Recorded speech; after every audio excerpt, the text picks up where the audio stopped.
Está en silencio. Por lo cual podemos hablar. ¿Está activo ya el móvil? Cuando tú me digas. Sí. Buenas tardes a todos, tanto a los que estéis aquí, Ángel Ledesma, copresidente de la sección, y Sofía Parra. De igual modo a los que estéis viéndonos de manera virtual, también gracias a los ponentes por acompañarnos en un día como hoy. Sabéis que por lo que el colegio ha distribuido y por lo que tanto Ángel y yo hemos enviado, que la ponencia charla de hoy va a tratar sobre los fondos europeos y la incidencia de estos en el sector de la construcción. Para ello contamos con los ponentes que veis aquí, ponentes de primer nivel, con José Amerigo, letrado del Consejo de Estado en excedencia voluntaria. Gracias por estar, Pepe. Muchas gracias. Con Pedro Fernández Alén, abogado, presidente de la Confederación Nacional de la Construcción y de la Fundación Laboral de la Construcción. Con Diego Pérez, abogado del Estado en la Autoridad Independiente de Responsabilidad Fiscal. Gracias por estar. Gracias, Paco, a ti.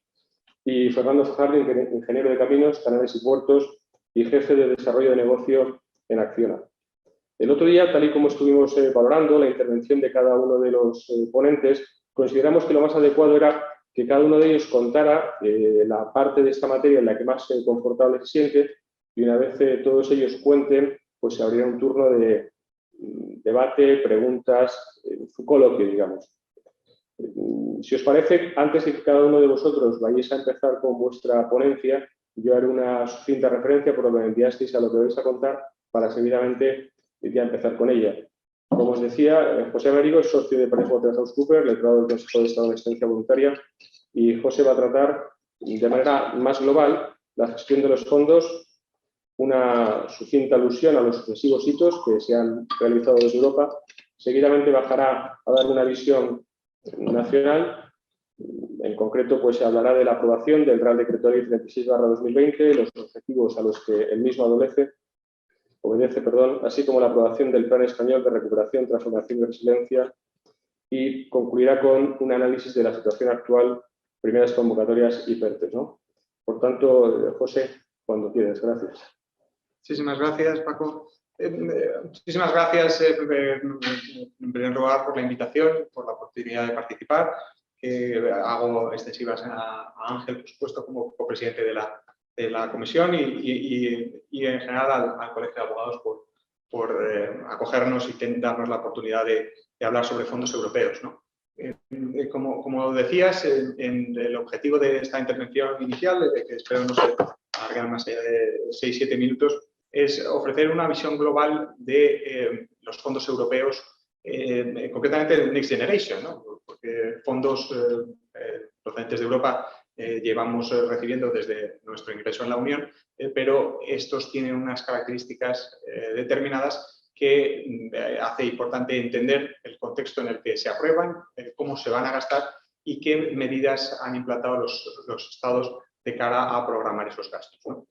Por eso, como has adelantado, mi intervención debe girar en esos dos planos, en el europeo y en el nacional, ¿no? Y debemos remontarnos a los inicios de la pandemia y podemos situarnos hasta en el boletín oficial del Estado de hoy. Hay dos órdenes ministeriales que son relevantes, ¿no? Recorriendo en estos breves minutos ese trayecto, probablemente el primer hito al que hay que hacer alusión es al acuerdo del Consejo Europeo de 21 de julio del año 2020. Allí se acuerda poner en marcha un fondo al que se da ese nombre de Next Generation, que es histórico por varios motivos, pero fundamentalmente por su dotación, 750.000 millones de euros que se van a poner a disposición de los estados, la mitad de ellos como contribuciones financieras, la otra mitad como posibles préstamos que pueden pedir los Estados miembros, y dentro de ese fondo Next Generation, a su vez, hay distintas partidas, distintos fondos, ¿no? El más relevante es el mecanismo de recuperación y resiliencia, porque cubre el 90% de esos fondos. El acuerdo del Consejo Europeo de 21 de julio no fue un punto de llegada, sino un punto de partida. Acordada la puesta a disposición de los Estados esta cantidad y aprovechando para tramitar paralelamente el marco financiero plurianual que tenía que aprobarse antes de terminar el año 2020, se tramitan una serie de normas que son muy relevantes a la hora de determinar cómo se hace uso de esos fondos, ¿no? Yo voy a destacar dos de esas normas, ¿no? La primera es el Reglamento Europeo de febrero de este año, sobre el mecanismo de recuperación y resiliencia, que establece cómo los Estados miembros pueden acceder a esa cantidad y cómo se va a repartir entre ellos, ¿no? Es muy relevante el trasfondo de solidaridad al que obedece este fondo y en respuesta a esa solidaridad el acceso depende de la caída del Producto Interior Bruto que se ha producido en cada uno de los estados como consecuencia de la crisis económica procedente de la pandemia, ¿no? De ahí que España sea uno de los países más beneficiados por este mecanismo y tenga acceso a 140.000 millones de euros repartidos, la mitad de ellos como préstamos a los que puede acceder y otras como contribuciones financieras que no tienen esa forma de préstamo, ¿no? En el torno a 70.000 millones de euros. Y ese mecanismo además establece los objetivos a los que deben dedicarse los fondos. Los estados que quieran acceder a los mismos tienen que presentar planes nacionales que pasan por un examen europeo, primero en la Comisión y después en el Consejo, el órgano que reúne a los gobiernos, y van a ser monitorizados por la Comisión, tanto los planes como la ejecución posterior de esos planes.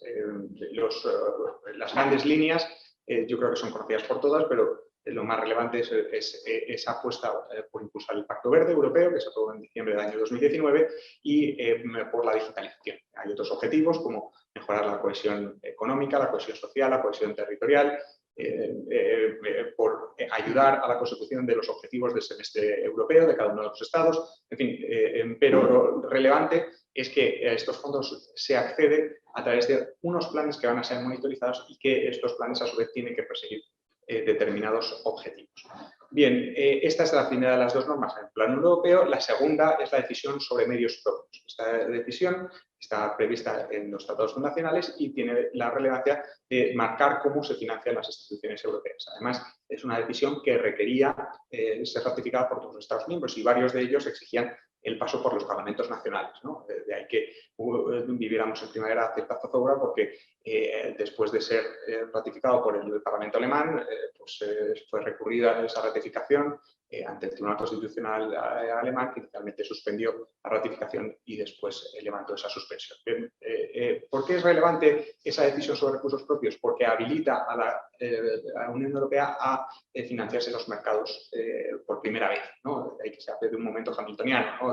de la fuerza que toma el conjunto sacando esos empréstitos al mercado y financiándose por esa vía. Tenía algunos precedentes, pero evidentemente no con este volumen. Bien, esta es la perspectiva europea. Pasemos a la perspectiva nacional, ¿no? Engarzo con el Reglamento Europeo de febrero de este año, con la alusión que hacía a la necesidad de que los estados que quisieran acceder a esos fondos lo hicieran presentando un plan. Eso se sabía desde prácticamente mayo del año 2020, que es cuando empieza a tramitarse el proyecto de reglamento después aprobado en febrero.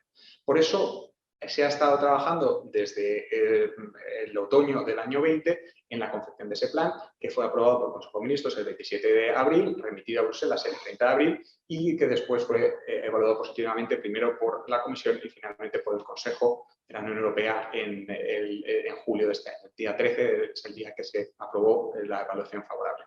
Bien, el plan español lo que trata es de dar respuesta a estas exigencias procedentes del reglamento, ¿no? Es importante señalar que el plan está destinado a señalar cómo se van a gastar 70.000 millones de euros. Si más adelante se pide o no los préstamos está por decidir, pero los fondos a los que se quiere tener acceso son 70.000 y está orientado a los objetivos que marca Europa, ¿no? Por eso se busca una España verde, una España digital, una España cohesionada y una España con menos brecha de género, ¿no? Una clara apuesta por la igualdad. Bien, con esos 4 pilares u objetivos estratégicos, a su vez, el plan se va desglosando en políticas palanca, 10 políticas palanca, y esas, a su vez, en componentes, ¿no? Es importante familiarizarse con la terminología, ¿no? Ahora hablamos todos de componente, ¿no? Esto es una subvención que tiene su origen en el componente 19 porque tiene un objetivo de educación. Bien, pues es que esa es la estructura a la que responde, ¿no? Si es una modernización de la administración, pues es el componente 1, ¿no? Esta es una terminología a la que debemos habituarnos. El plan recoge una serie de reformas y una serie de hitos. Esto es muy relevante. No solo se habla de inversiones, sino también de reformas normativas que se comprometen frente a Bruselas. Por lo tanto, el dinero que se va a recabar de las instituciones no es una vez demostradas determinados gastos, sino una vez demostrado que se alcanzan los objetivos y los hitos que el propio plan se marca, ¿no? Y este plan, como digo, es el que está en ejecución. Hay una norma muy relevante en la que me voy a detener muy poco porque Diego la va a explicar mucho mejor que yo, que es el Real Decreto Ley 36/2020, ¿no? Este es un Real Decreto Ley que se aprueba el último día del año pasado, se publica el día 31 de diciembre, aprobada el 30, y es el denominado como Real Decreto Ley de Fondos Europeos. Lo que busca es hacer frente a los llamados cuellos de botella legales y operativos. Los legales hacen referencia a las dificultades de tramitación de los expedientes de contratación y de subvenciones, ¿no? Hay que tener en cuenta que esa es la forma en la que el Estado se gasta el dinero, bien sacando subvenciones o bien adjudicando contratos. Por eso hay previsiones específicas para los procedimientos de subvenciones y de contratación cuando tienen como trasfondo el plan. Y también se regula los llamados cuellos de botella operativos, que son las dificultades de personal que puede tener la Administración con un volumen de este tipo de procedimientos muy superior al habitual.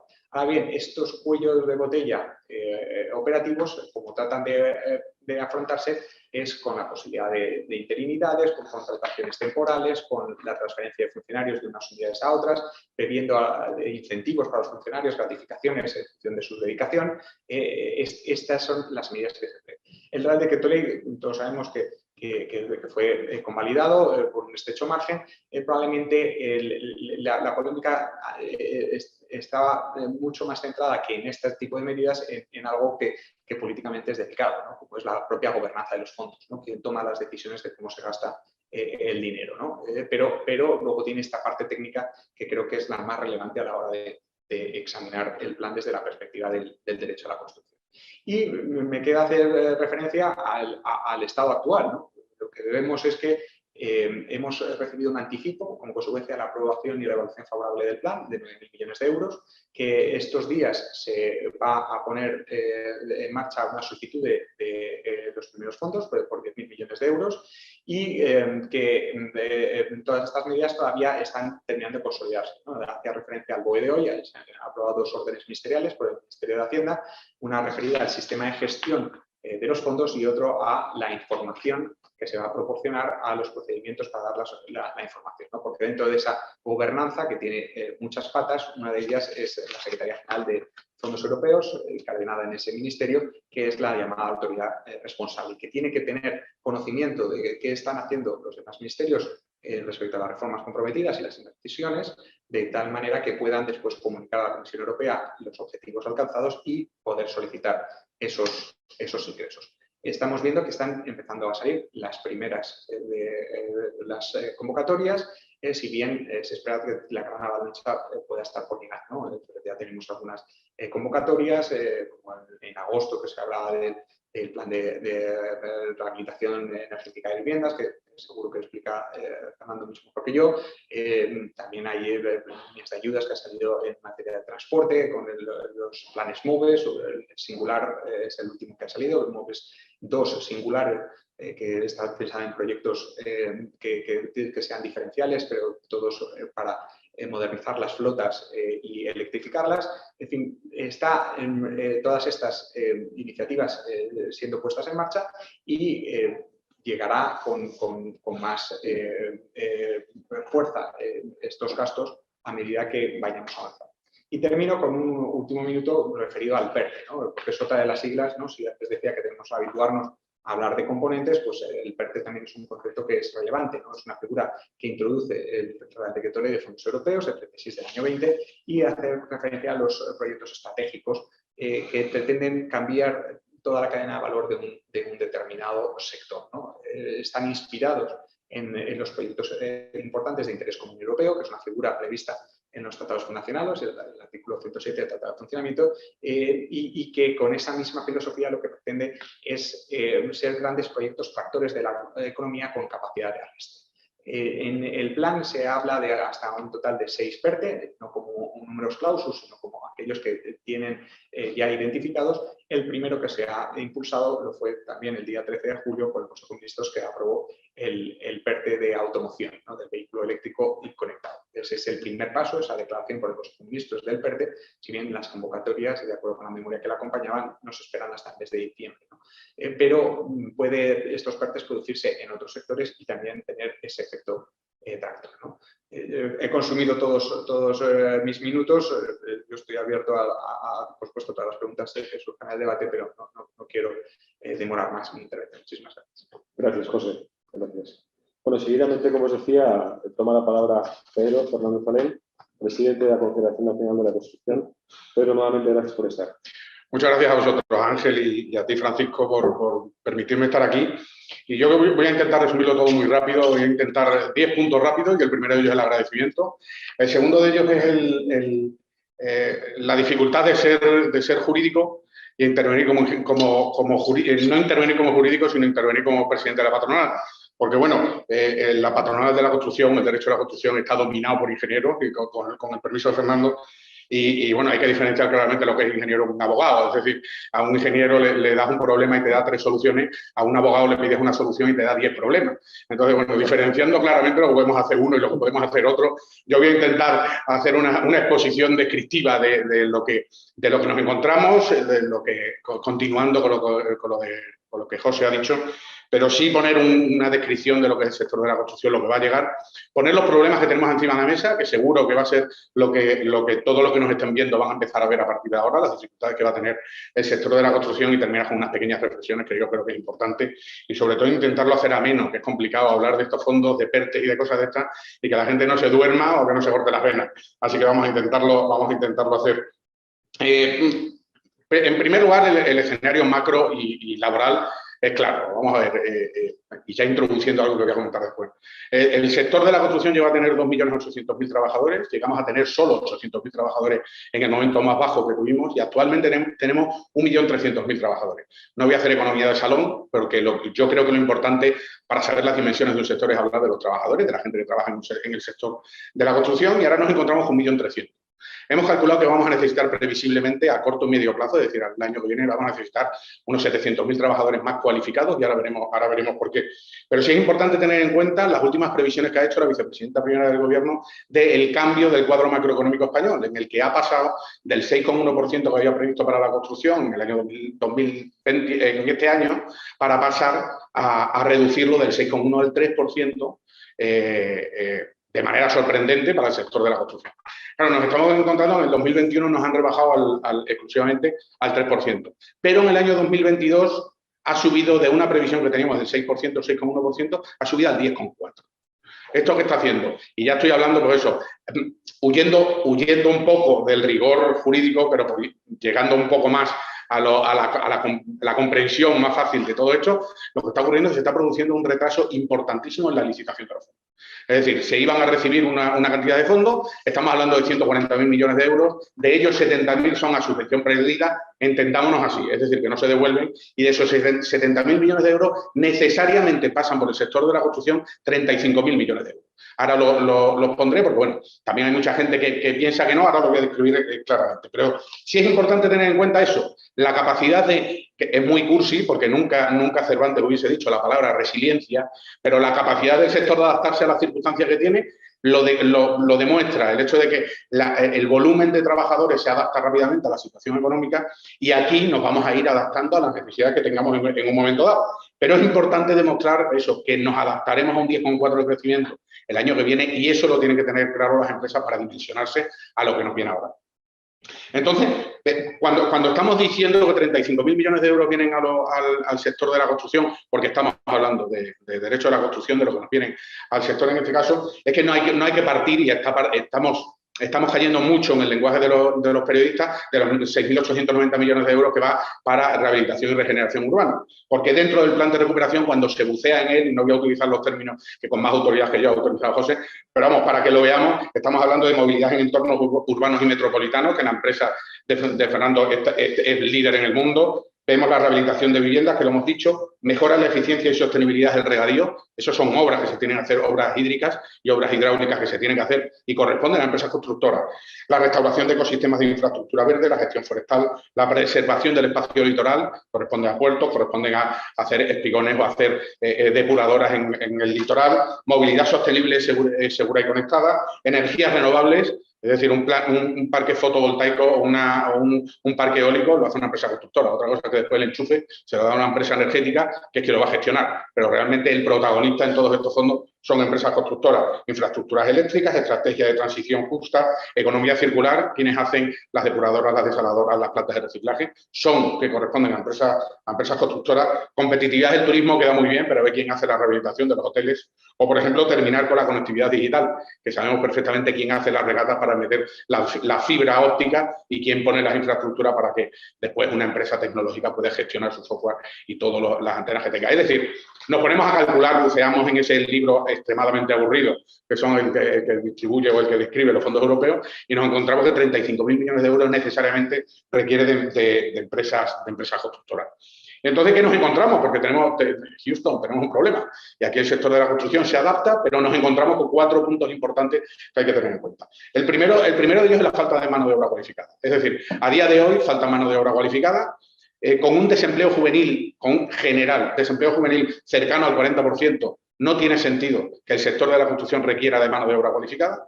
En segundo lugar, con un 40% de desempleo juvenil, no tiene sentido que las plantillas medias de las empresas tengan 46 años, y tampoco tiene sentido que no hayamos sido capaces de tenderle la mano a la mujer al sector de la construcción, que solo es el 9% en el sector de la construcción. El año pasado era el 8,2%, estamos haciendo desde la patronal y desde la Fundación Laboral, estamos haciendo acciones para atraer a la mujer al sector de la construcción, pero estamos en un 9% de mujeres. Seguimos con esa falta de mano de obra cualificada y, sobre todo, desempleados.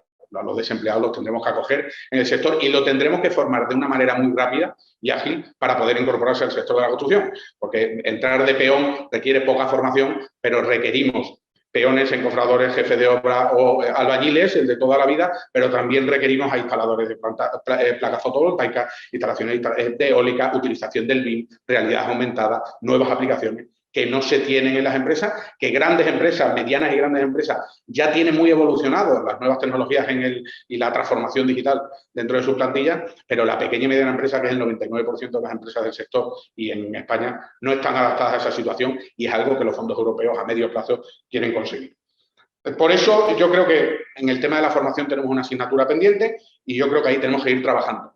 Tenemos ahora un proyecto de ley de formación profesional que la verdad es que va bien encaminada, porque es una ley de formación profesional, la Casa de Educación, en la que se están permitiendo que los itinerarios formativos sean mucho más cortos que lo que actualmente hay, y para que lo entendamos todos, intentando hablar de la manera más llana posible que lo veamos. Nosotros en el sector de la construcción tenemos a gente con poca cualificación o tenemos gente que viene del fracaso escolar y claro, si te viene, y esto es verídico, si te viene una persona que quiere hacer instalaciones en baja tensión, de electricidad en baja tensión, y le dice que tiene que hacer 900 horas, pues el chaval se pone visco.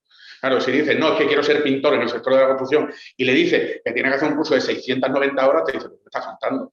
Claro, algo que hemos planteado en muchas ocasiones es que tenemos un personal que requiere ingresos económicos de una manera importante, que tiene el fracaso escolar y que lo que quiere es manejar más las manos y de un trabajo manual que otra cosa. Con lo cual, claro, es decir que se tiene que tener 900 horas no tiene mucho sentido. Hemos planteado esa necesidad de hacer itinerarios formativos cortos para que se incorporen rápidamente al mercado laboral, algo que también se pone de moda ahora pero es muy descriptivo, que es el que tengan una mochila, en el que yo hago cursos de 50 horas, los voy sumando y ya me darán mi título de instalador en baja tensión, pero mientras tanto puedo hacer algunas cosas en electricidad, siempre y cuando esté supervisado, y yo creo que eso va en la buena dirección y creo que cambiará la forma de ver el sector de la construcción. El segundo problema que tenemos es el tema del retraso de la recepción de materias primas.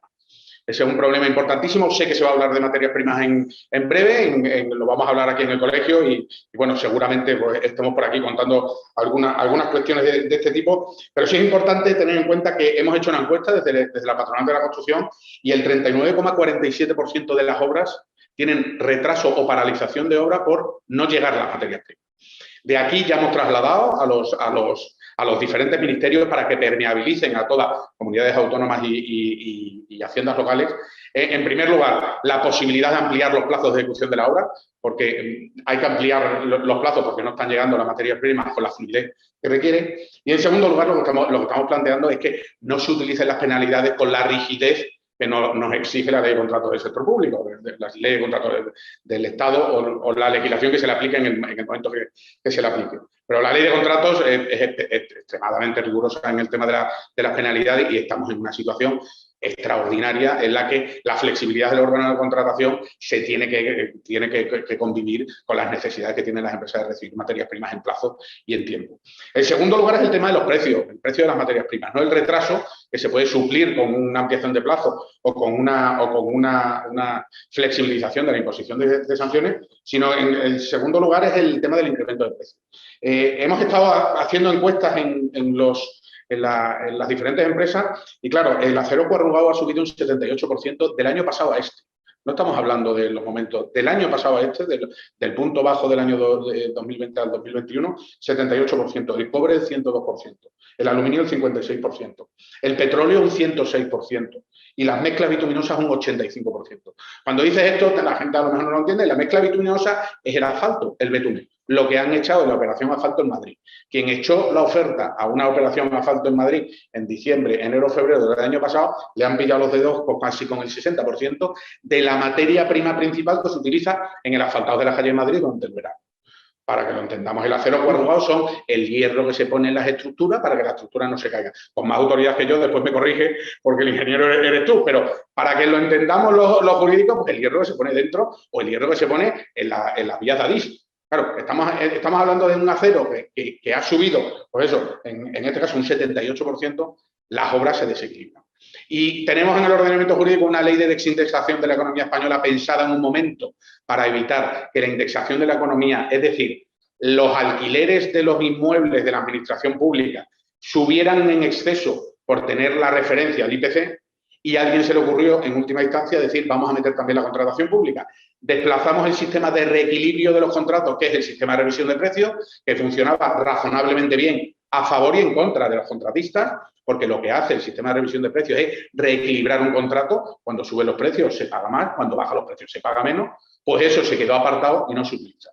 Estamos pidiendo que para poder mantener una mínima estabilidad en los contratos públicos, una mínima estabilidad en la contratación pública, con los hitos que nos han marcado, con los exámenes que nos van a poner, el primero de ellos a finales del año que viene, para poder cumplir con ello, derogar la parte de la ley de desindexación que afecta a la contratación pública y retomar las fórmulas, las cláusulas, el sistema de revisión de precios, de reequilibrio del contrato del año 2007, que desde luego daba muchísima más estabilidad y tranquilidad a los licitadores y a la propia administración, porque a que a la administración le digan que vas a abandonar una obra o que se va a retrasar, se le ponen pelos como escarpias. Por ir terminando, nos encontramos dificultades en la licitación. Ya hemos advertido a los diferentes ministerios que se huya un poco de utilizar los medios propios, porque parece que como viene un volumen ingente de fondos, vamos a utilizar medios propios para estos fondos, y no, los medios propios están para los que están, y para que permeabilicen esos fondos tiene que ser a través de las empresas, pero claro, está habiendo problemas de la aplicación que con mucho criterio has comentado tú y que después Diego va a comentar, el Real Decreto 36. Yo no creo que sea suficiente para poder agilizar los procedimientos de contratación pública y para poder sacar esos 35.000 millones de euros, ya no los 70.000, 35.000 millones de euros con la agilidad que es necesaria. Y ya la vicepresidenta primera ha reducido del 6,1 al 3, con lo cual ya denota que alguna dificultad están teniendo. Y yo quiero hacer una llamada. El problema no es el Ministerio de Transporte. A mí no me preocupa el Ministerio de Transporte, que bueno, Diego estuvo en el Ministerio de Transporte y tenemos a gente muy extremadamente ágil en esos ministerios. A mí me preocupa la Diputación de Salamanca, que tiene a 2 personas que llevan contratación pública y que le viene una cantidad ingente para reparar o para hacer obras hidráulicas en la provincia de Salamanca y que no saben cómo poner en marcha o que no tienen posibilidad de poner en marcha esto rápido. Es decir, que a lo mejor no llegamos a tiempo al examen del año que viene. Y después, la última dificultad que quería comentar era el tema de las reformas que se ponen encima de la mesa. Es decir, esto puede parecer algo ajeno por el tema de la contratación pública, pero si vamos a tocar el ordenamiento jurídico laboral tenemos un problema. Es decir, si nos cargamos en la contratación temporal del sector, que se dice que no es temporal, pero el contrato fijo de obra del sector, a mí no me gustaría estar, por ejemplo, en la piel del presidente Praxa, Es decir, si yo tengo que contratar indefinidamente a todo el que va a ejecutar 35.000 millones de euros, tenemos un problema gordo, con lo cual hay que dar flexibilidad al sector para que se pueda adaptar a las especiales circunstancias que nos están llegando, y eso significa intentar tocar lo mínimo posible un ordenamiento jurídico laboral que ya está consolidado en nuestro ordenamiento y sobre todo en el sector, por el tema del convenio colectivo. El tema del salario mínimo lo hemos lamentado, pero el salario mínimo ha empujado y va a empujar todas las tablas salariales, pero bueno, eso es el tema de coste, y después algunas cuestiones que se han puesto encima de la mesa, que yo creo que estamos en un momento histórico que es mejor tocar lo mínimo posible el motor del Fórmula 1, porque a ver si no va a salir de boxes, ¿vale? Y por último, yo quiero terminar por eso, diciendo que todo visto así tenemos que mejorar la imagen del sector. Es decir, siempre se está viendo el sector de la construcción como ese sector, el sector de la carretilla, el ladrillo, el doble hueco, y no se habla del sector de la construcción como modernidad, como sostenibilidad, como el construir un puerto en Cádiz y llevarlo a Mónaco, como hacer el soterramiento de la M30 con Tizona y Dulcinea, con 5 millones de personas encima de Madrid, o con hacer la obra de Plaza de España o del Nudo Norte pasando coches por los dos sitios. Eso es la modernidad que tiene el sector de la construcción. Yo creo que es importante.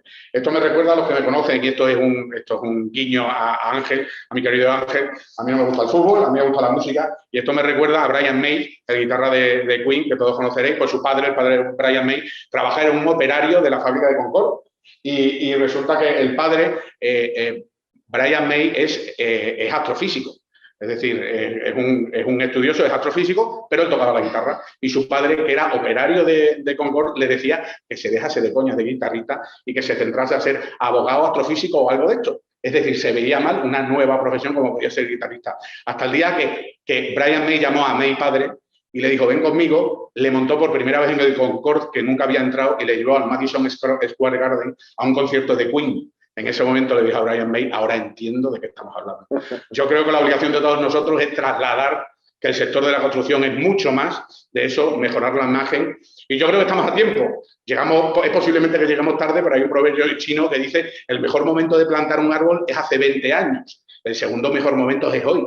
Por lo tanto, empecemos hoy a cambiar la imagen del sector, a poner los cimientos para que esos fondos lleguen con la suficiente agilidad. Y bueno, y me quedará el tiempo que pueda, que sabes que tengo un compromiso, me tengo que ir, pero me quedará el tiempo que pueda. Muchas gracias. Gracias a ti, Pedro. Pues, es una pena que te tengas que marchar antes de que esto termine. Con el permiso de Diego, si te parece, una pregunta. Dado que, como bien has dicho, que el retraso que van a sufrir están sufriendo las obras consecuencia de el alza de los materiales, también luego la ley de desindexación versus revisión de precios, lo tratamos en otra ponencia en breve.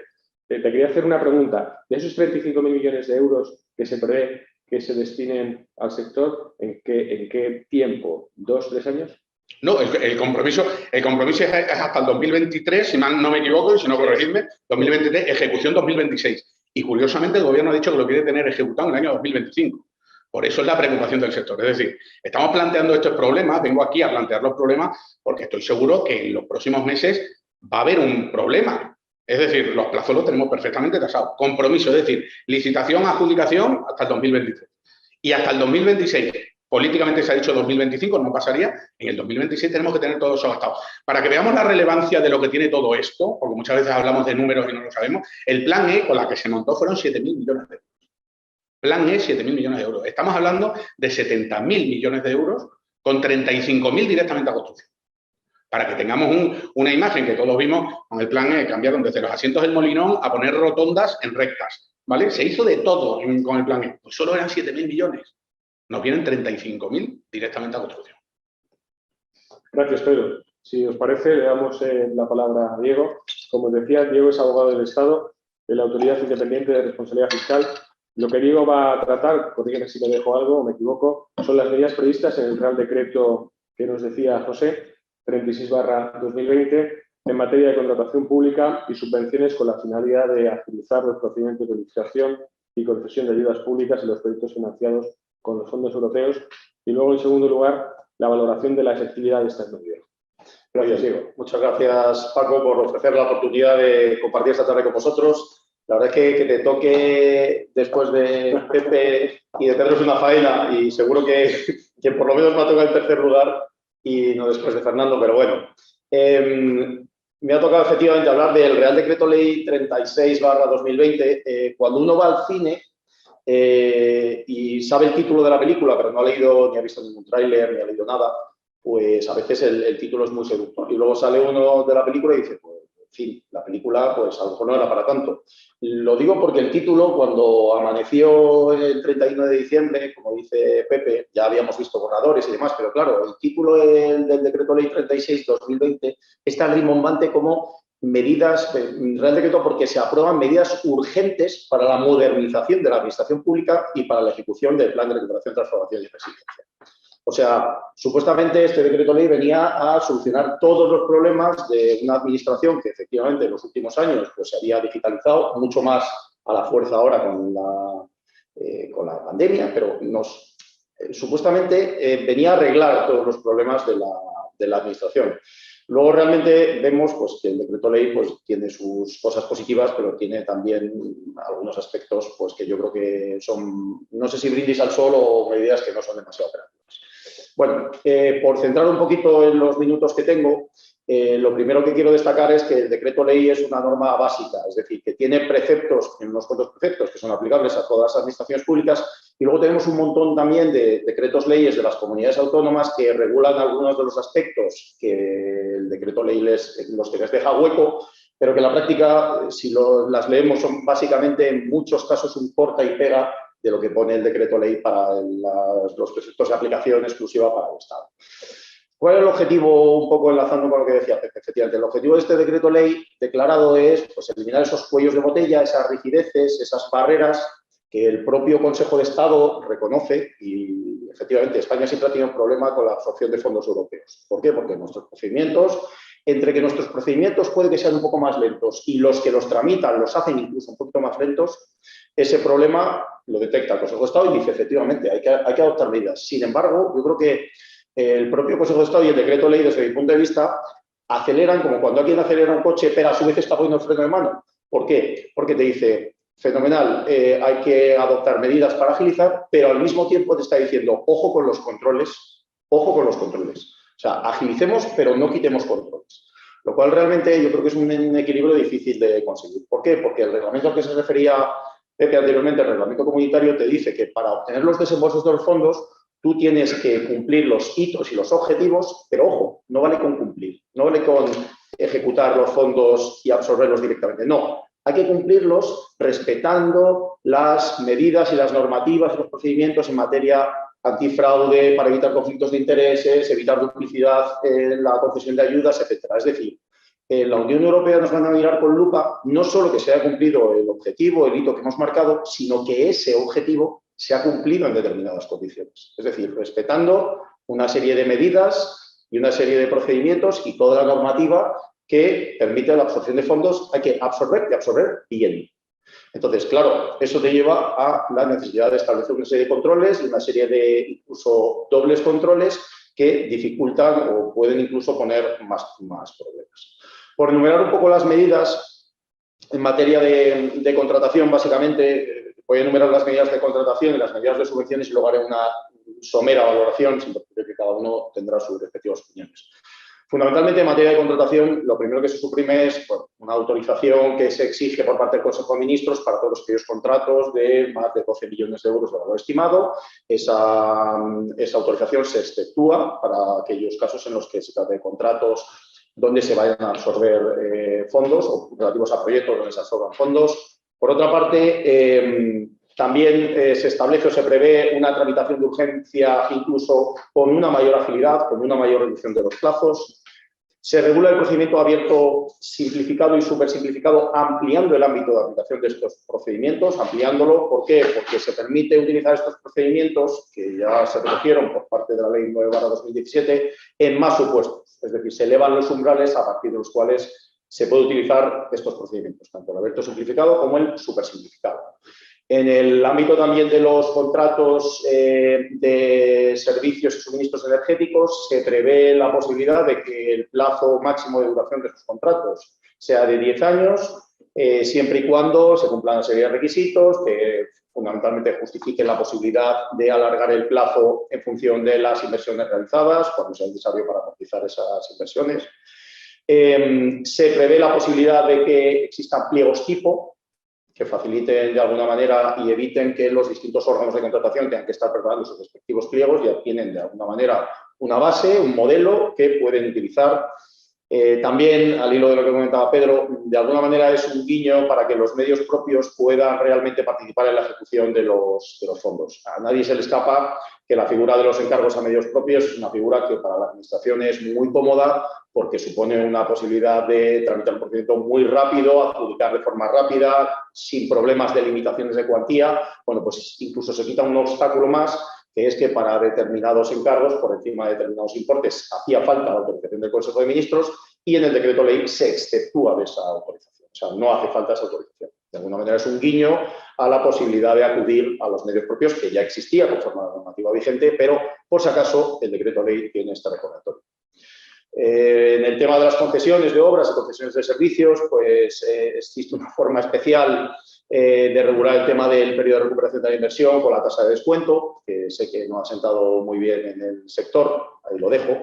En temas de colaboración público-privada sí que se prevé la posible adjudicación, aunque tampoco es novedoso, podría tramitarse realmente con la normativa vigente, la posibilidad de adjudicar determinados proyectos o determinados contratos a sociedades de economía mixta, de capital público-privado, siempre que se seleccione al socio privado conforme a criterios de publicidad, de concurrencia, etcétera.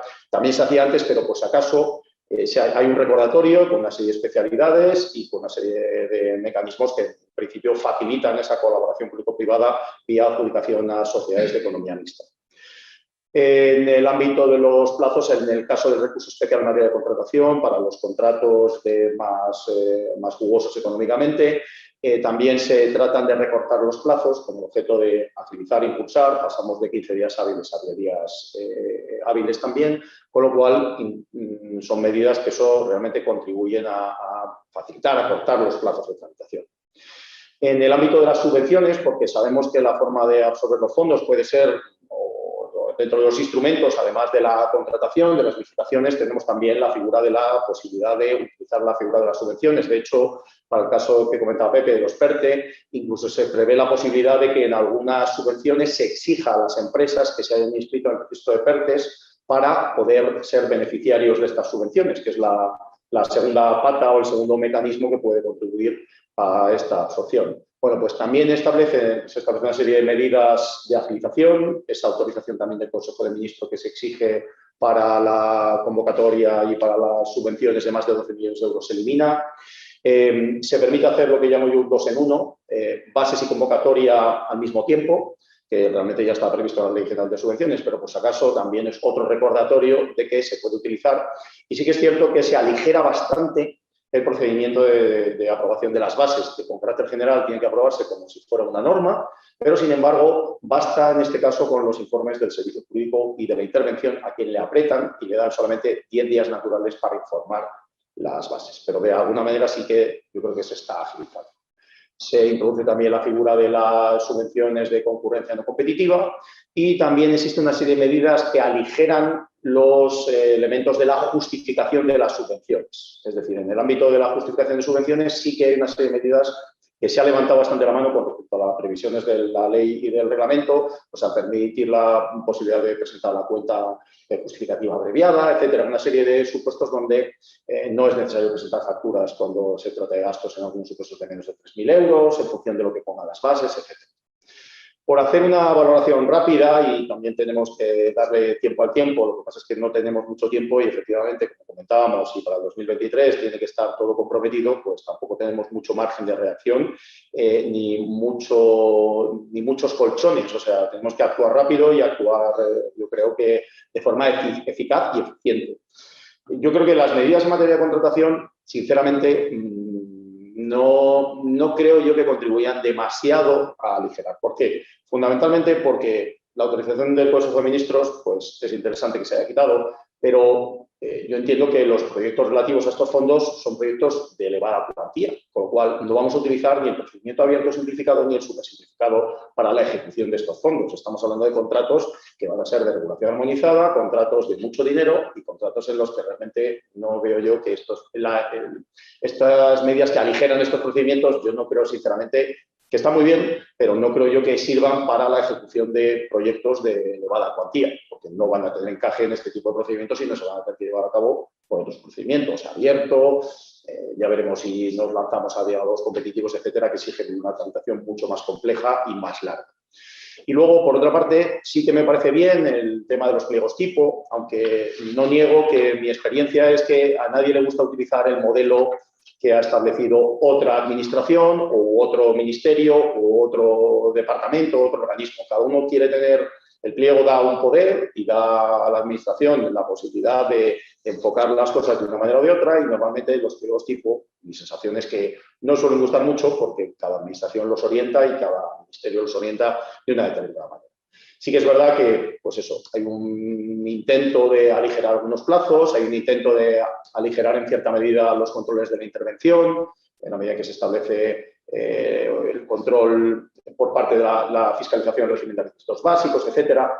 Pero desde mi punto de vista, desgraciadamente no creo yo que estas medidas contribuyan demasiado a aligerar los procedimientos. En el tema de subvenciones sí que es verdad que la tramitación de las bases, eso yo creo que es un acierto, que se han reducido controles, porque a la medida que realmente existe un control por parte de los servicios jurídicos y de la intervención, entiendo que para estos supuestos excepcionales, entiendo que ya supone un suficiente control que no exigiría todos los demás informes y la tramitación de una norma que exige muchísima más complejidad y se pierde muchísimo más tiempo. Entonces, yo creo que esa medida sí que puede ser positiva. Y la justificación, esperemos que efectivamente las empresas justifiquen bien y no suponga que posteriormente tengamos procedimientos de corrección financiera precisamente porque se considera que las subvenciones no han estado debidamente justificadas, porque en el país de la picaresca, como es este nuestro, esperemos que las empresas no utilicen estos resquicios precisamente pues, para incumplimientos. Por terminar, yo creo que ¿cuáles son las recetas mágicas? Pues si lo supiera no estaría dando esta charla, sino que estaría probablemente en otro sitio, sin duda alguna. Bueno, yo creo que efectivamente, además de las medidas de agilización que pueden venir previstas normativamente, yo creo que el esfuerzo de los empleados públicos a la hora de tramitar este tipo de procedimientos, incluso si se necesita recibiendo ayuda externa, los procedimientos pueden ser muy rápidos, pero tardan lo que las personas tardan en tramitar.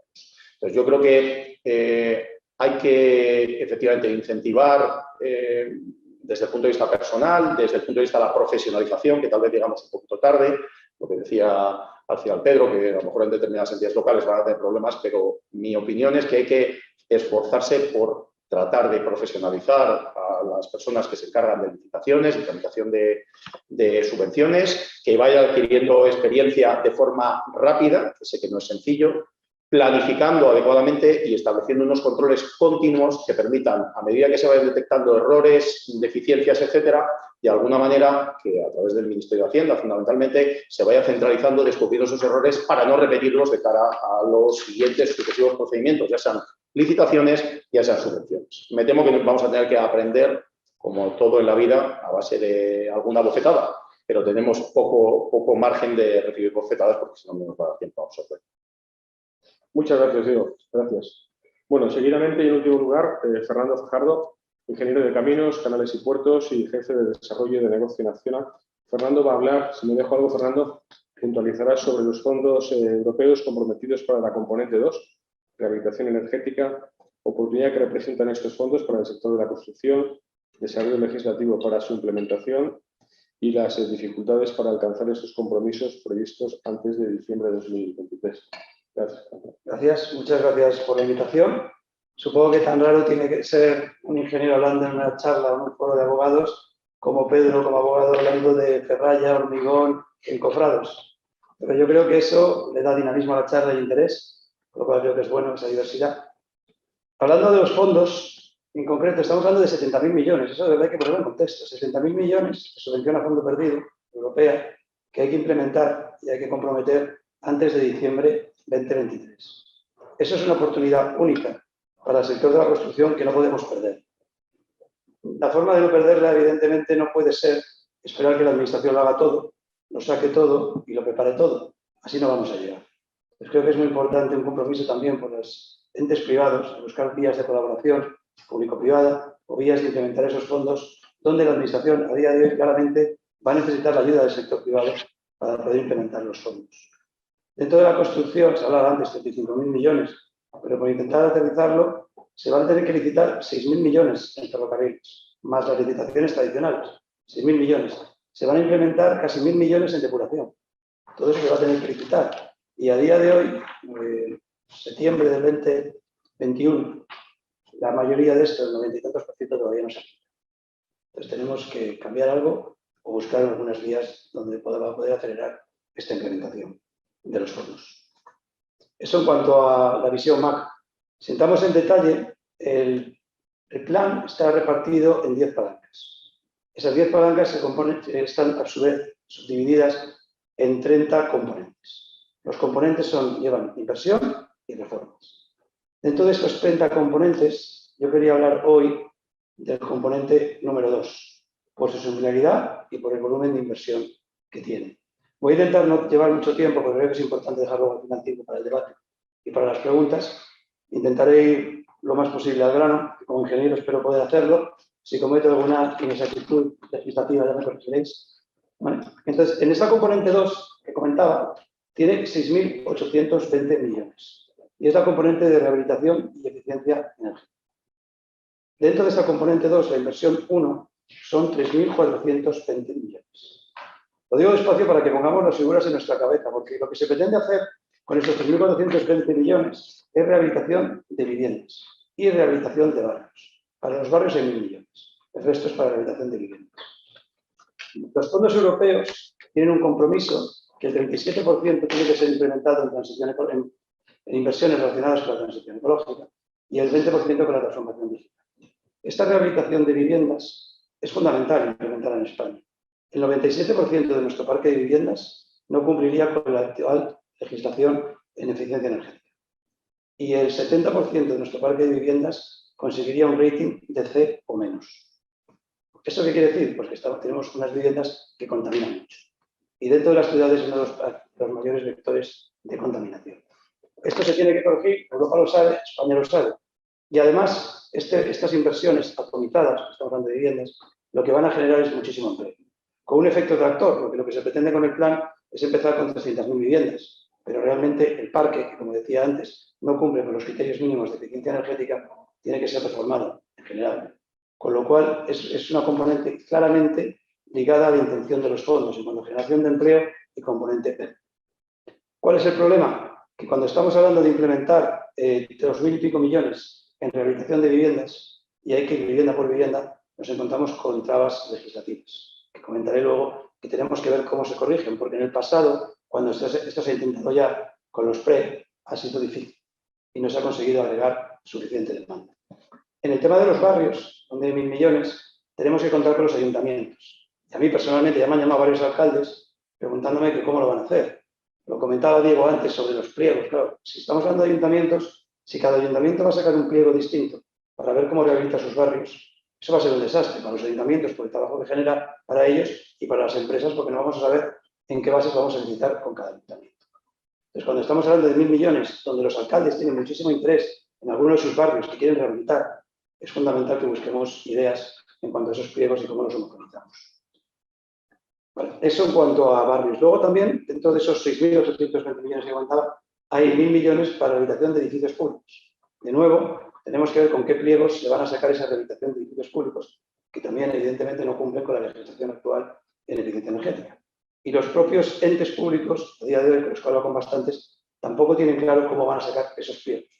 Con lo cual nos encontramos con la componente número 2, que es probablemente de las que más empleo va a generar, la que más va a contribuir a la reducción de emisiones y la que probablemente tenga una mayor complejidad legislativa.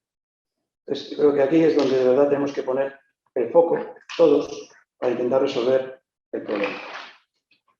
Por centrar un poco el problema legislativo, hay dos reformas que hacen falta. Por lo que nos dicen en el MITMA, están a punto de iniciar la tramitación de dos reales decretos. Uno va a intentar resolver el problema de la ley de propiedad horizontal. Como sabéis, y esto es importante para esto del componente número 2, no estamos hablando solo de rehabilitación de viviendas casa por casa. Se está hablando también de los propios edificios y las comunidades de propietarios. Y además, los fondos permiten que se trabaje sobre el envolvente. Esto quiere decir que empresas grandes podrán trabajar sobre fachadas, empresas pequeñas y medianas en los interiores. En el tema de los barrios, pues una parte importante del urbanismo serán empresas grandes, luego serán empresas pequeñas trabajando en las casas o en los edificios. Este componente, esto que permite los fondos de trabajar sobre el envolvente, supone que los propietarios, la comunidad de propietarios, tienen que estar de acuerdo. Con la actual ley de propiedad horizontal se necesita 2/3 para que se pueda implementar una medida de este tipo, y el propietario que diga que no se quiera acoger a ello no tendría por qué pagar. Claro, complicado va a ser reformar una fachada de un edificio si algunos propietarios no van a pagar. Entonces, lo que se pretende con el Real Decreto, que esperemos se tramite pronto por la urgencia que comentaba al principio de tramitar estos fondos, va a buscar que eso se pueda aprobar por mayoría simple y que además todos los propietarios tengan la obligación de pagar. Además, de cara a que entidades y bancos puedan subvencionar este tipo de operaciones, se está trabajando en un aval del ICO a las instituciones financieras, lo cual sería también muy importante para quitar una de las barreras tradicionales. Y por último, también se quiere trabajar en el tema fiscal, donde se quiere que se puedan desgravar parte de estas inversiones hasta un 60% en 3 años con 15.000 euros por vivienda. Este tema fiscal, evidentemente aquí entra Hacienda, es complejo, pero creemos que es fundamental para que consigamos atraer a los propietarios de viviendas a usar estos fondos, porque a día de hoy ha sido difícil y seguirá siendo difícil si no se tramitan estas reformas. La otra está más ligada a la propia normativa y porcentajes de ayuda por vivienda. Lo que se va a regular, antes comentaba Diego, el Real Decreto 36/2020 establece las bases, pero claro, para este tema que estamos hablando en concreto, necesitamos ya saber cuándo le va a poder llegar a cada vivienda o cómo se va a implementar la normativa. Aquí es fundamental intentar homogeneizar, porque este dinero, la mitad del dinero de los fondos europeos, como sabéis, va a ser implementado por las comunidades autónomas. Si cada comunidad autónoma va a decidir sobre esta componente 2 cómo quiere implementarla cuando se haga la exposición de este Real Decreto que está a punto de salir, tenemos que tener el gap de que salga el Real Decreto, que se apruebe, que se haga la transición a las comunidades autónomas y que las comunidades autónomas lo implementen. Estamos hablando, si todo va bien, mediados del 2020, pero los fondos tienen que estar comprometidos antes de diciembre del 2023. Por terminar y poner esto en contexto, el problema que estamos teniendo en números, de los 6.500 millones que comentaba, 6.800 millones que comentaba, a día de hoy solo se han implementado el 5%. Cuando digo implementados es que se han iniciado procesos de licitación, 5%. Lo cual, pues, si tenemos 3 años y en el primer año el 5%, tenemos un problema que tenemos que solucionar de forma urgente. Es importante también lo que hablaba de la homogeneización y de la forma de puntuar. Cuando hablamos de barrios es muy importante que entendamos las empresas constructoras y las empresas pequeñas, medianas, pymes que van a trabajar aquí, cómo se va a puntuar. Porque lo que se está viendo en algunas líneas de subvención que ya han salido es que los fondos va a ser un número, una cantidad, y parece ser que va a ser en muchos de ellos first in, first out. Es decir, hasta que se acabe el fondo, el primero que vaya entrando con una petición de subvención que cumpla con los criterios se la lleva hasta que se agote. Entonces es muy importante, si vamos a tener que estar en un mercado tan ágil y tan dinámico, esperemos cuando esté todo legislado, es importante que las empresas conozcan de antemano cómo se va a puntuar, qué KPIs se les va a pedir y que intentemos de nuevo que se homogeneice, porque si no va a ser muy complicado para las empresas nacionales poder competir en este mercado y poder aportar valor en este mercado. Y luego, por último, y ya para daros una visión más general de lo que esto puede significar, o sea, si empezamos a trabajar en la habilitación de nuestras viviendas, primero se reducirá muchísimo las emisiones. Una de las formas en las que se quiere mejorar la eficiencia energética es en consumir energía verde. Estamos hablando de placas solares, de edificios, estamos hablando de autogeneración. Esto en un mundo ideal, estamos hablando ya dentro de unos cuantos años, pero estos fondos van a ser probablemente las semillas para iniciar su implementación. Permitirá hablar de comunidades energéticas locales, que también se está trabajando ahora y sabemos que el MITECO tiene mucho interés en esto, pero eso será un paso muy importante en cuanto a las comunidades de microredes, donde se comparte energía entre edificios y entre personas. Eso, evidentemente, contribuirá a uno de los problemas que estamos viendo todos hoy en día, que es la subida de la factura de la luz, que a mucha gente le preocupa. Yo creo que esta inversión y este volumen de dinero, si se implementa de forma correcta, ayudará mucho a reducir el consumo y a reducir el gasto de energía. Y hasta aquí lo que quería contar. Gracias, Fernando. Muy conciso, muy ingeniero. Gracias, gracias, Eduardo. Cogiendo la reflexión casi última que has hecho, le lanzo la pregunta a Diego o a Pepe. Preocupa, parece que, por lo que ha dicho Fernando, de los 6.500 millones de euros, ¿verdad?, destinados a rehabilitación, tan solo un 5%. A día de hoy sí, 6.800. Por tanto, parece que incluso las medidas que modifican con la intención de agilizar la ley de contratos del sector público se puede quedar, pues está quedando obsoleta. Sí, vamos, si me permites, Sí, Diego, no, vamos, por supuesto. Diego ha expuesto una valoración que yo comparto, ¿no? Vamos a ver, la labor es enormemente compleja, ¿no? Yo creo que el diagnóstico que hace el Real Decreto Ley, la identificación de los cuellos de botella, yo creo que es acertada. Ahora, a la hora de afrontar los cuellos de botella legales, particularmente en el ámbito de la contratación, hay que tener en cuenta que nuestra legislación es transposición de una directiva europea, ¿no? Por lo cual, el margen es pequeño, ¿no? Lo cual no obsta para como también ha señalado Diego, la lectura del Real Decreto Ley, de los primeros borradores y del texto final, resultara decepcionante en algunos puntos por poco ambicioso. Yo tuve la suerte de trabajar en un grupo en el seno de la COE, donde estuvimos durante varias semanas planeando qué propuestas se podía hacer desde la patronal al gobierno en esta materia. Y bueno, no podía ser nada particularmente revolucionario, insisto, en el ámbito de la contratación por la directiva europea y en el de las subvenciones, porque como decía Diego, la Unión Europea, además de marcar un calendario, también te dice que el dinero lo gastes con garantías, ¿no? Por lo cual, en fin, no podía soslayarse los requisitos de control que son necesarios en cualquier gasto. Pero bueno, pues se podían haber adoptado algunas otras medidas, declarar directamente urgente sin necesidad de que sea justificado caso por caso, ¿no?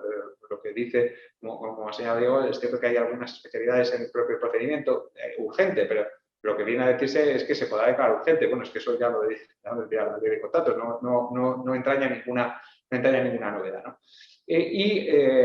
Podrían haberse previsto algunas otras medidas, como por ejemplo permitir una figura que está en nuestro ordenamiento prevista exclusivamente en el ámbito de las concesiones, que es la iniciativa privada de contratación, ¿no? Es decir, invitar a las empresas a que sean ellas las que promuevan determinadas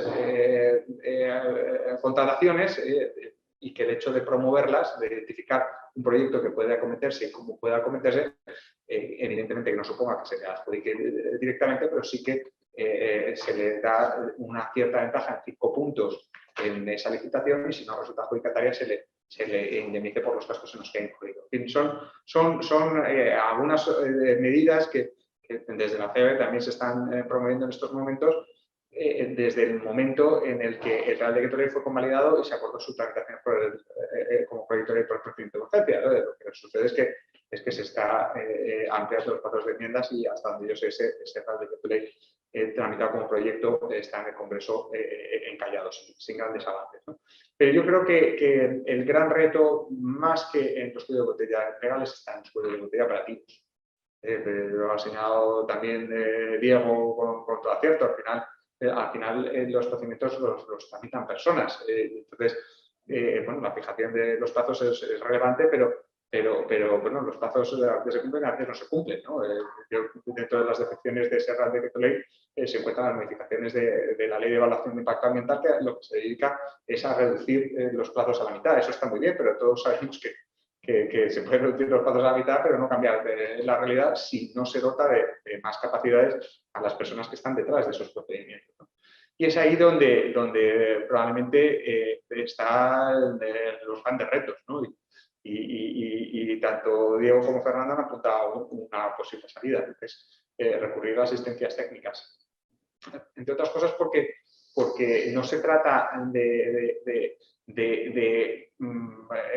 incrementar el número de empleados públicos para una situación coyuntural. Es que precisamente porque las necesidades son coyunturales y temporales, la mejor forma de atenderlas puede ser recabando asistencias externas, que evidentemente suponen un coste, pero es lo habitual en el ámbito, por ejemplo, europeo, ¿no? El reglamento del año 13 sobre los fondos europeos reserva una cantidad del 3%, se pueden gastar las administraciones en asistencias técnicas, porque se da, por supuesto, que gastar dinero en el seno de la administración por los procedimientos y por los controles entraña un gasto. Entonces, es mejor gastarse el 97% e invertir un 3% en asistencia técnica que no gastar ese dinero, ¿no? Entonces, yo creo que ahí están los grandes retos, ¿no? Yo termino con cierto optimismo, en el sentido de decir, oye, el plan se aprobó en julio y estamos en septiembre.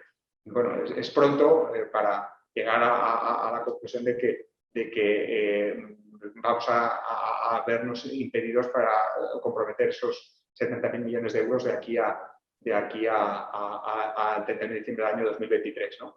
Ojalá, y ya lanzo el guante, que nos invites, Paco, de aquí dentro de un año y podamos hacer un análisis, ¿no? Si en septiembre del año 22 estamos repitiendo lo que decimos ahora, entonces claramente tenemos un problema, ¿no? Sí, yo un poco enlazando también con lo que dice Pepe. Claro, ¿por qué se ha ejecutado de momento solamente, o se ha licitado solamente un 5%? Como decía Fernando. Pues yo creo que, un poco enlazando, efectivamente, puede ser un poco precipitado de momento. De hecho, estamos viendo lo que comentaba Pepe. Hoy mismo hay 2 órdenes ministeriales, la que regula la gestión del sistema, etcétera. Es decir, yo creo que todavía a nivel de la autoridad de control, la IGAE, etcétera, están todavía, ese puede ser uno de los motivos. Yo creo que no quieren dar pasos en falso y están efectivamente todavía diseñando el sistema de control, etcétera, y de hecho están ahora mismo pues aprobando normativa, que es compleja. Si le echamos un vistazo al BOE, no es sencillo, no quieren dar pasos en falso porque luego puede costarnos el dinero si tenemos que devolverlo. Eso por un lado.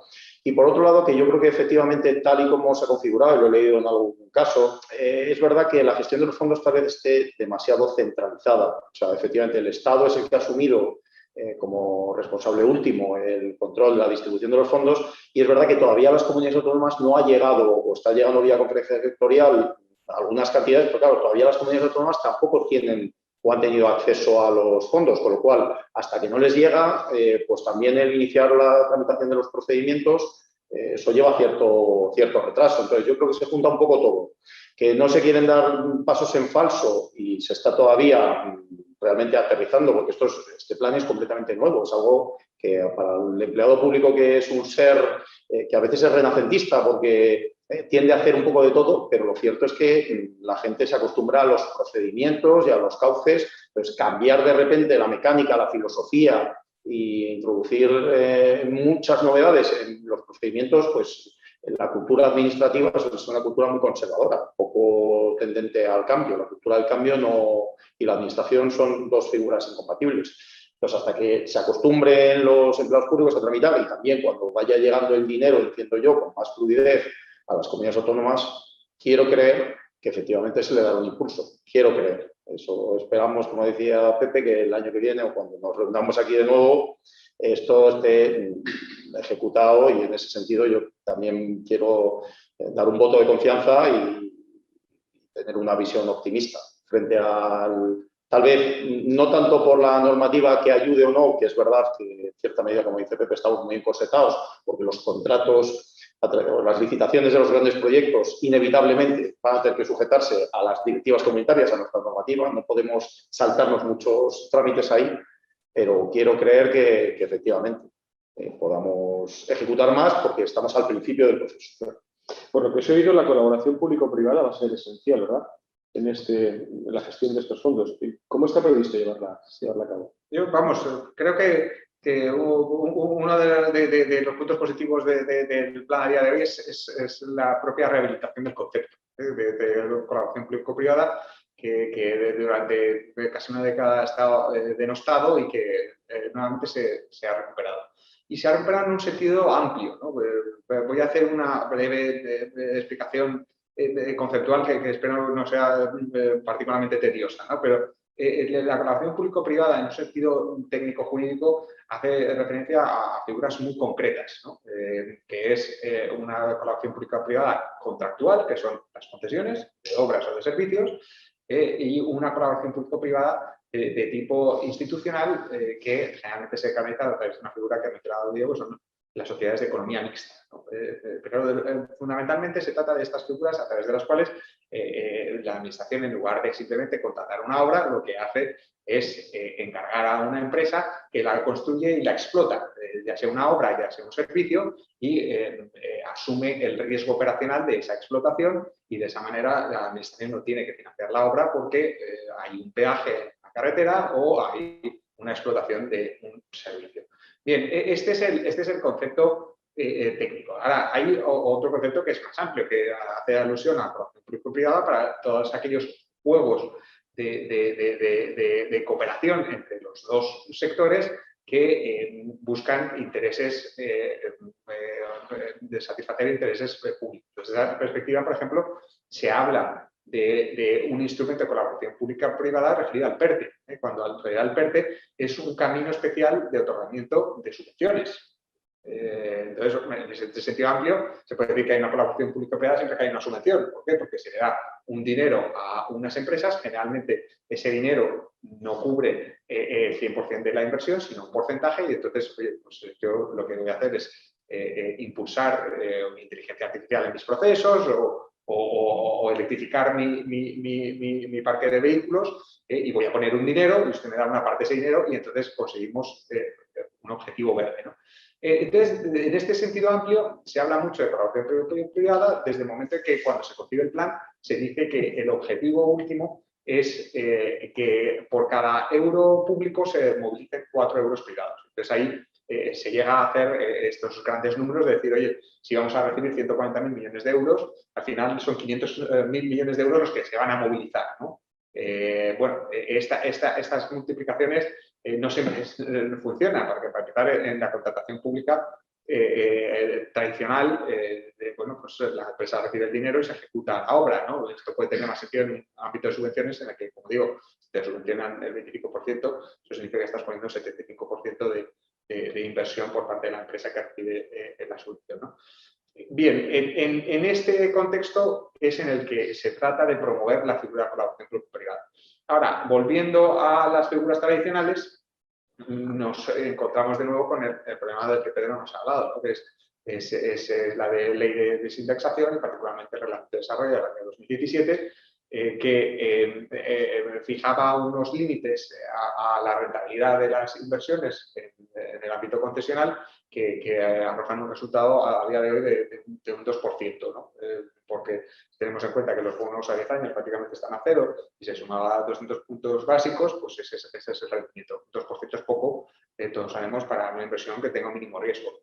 Se ha incrementado en el Real Decreto Ley con una nueva fórmula que fija la deuda a 30 años y los puntos básicos en 300. Eso arroja ahora en torno a un 4%, pero sigue siendo una rentabilidad baja en función del nivel de riesgo, ¿no? Entonces, bueno, desde hace lo que abogábamos era por figuras más flexibles, porque un 4% es mucho o es poco en función del riesgo que asumes. A una inversión del 4%, si el riesgo es cero, no está mal, pero todos sabemos que no es lo normal que no haya un riesgo asociado a una inversión, y normalmente la rentabilidad que se busca en otro tipo de inversiones está en torno al 6 o al 7 o al 8%. ¿no?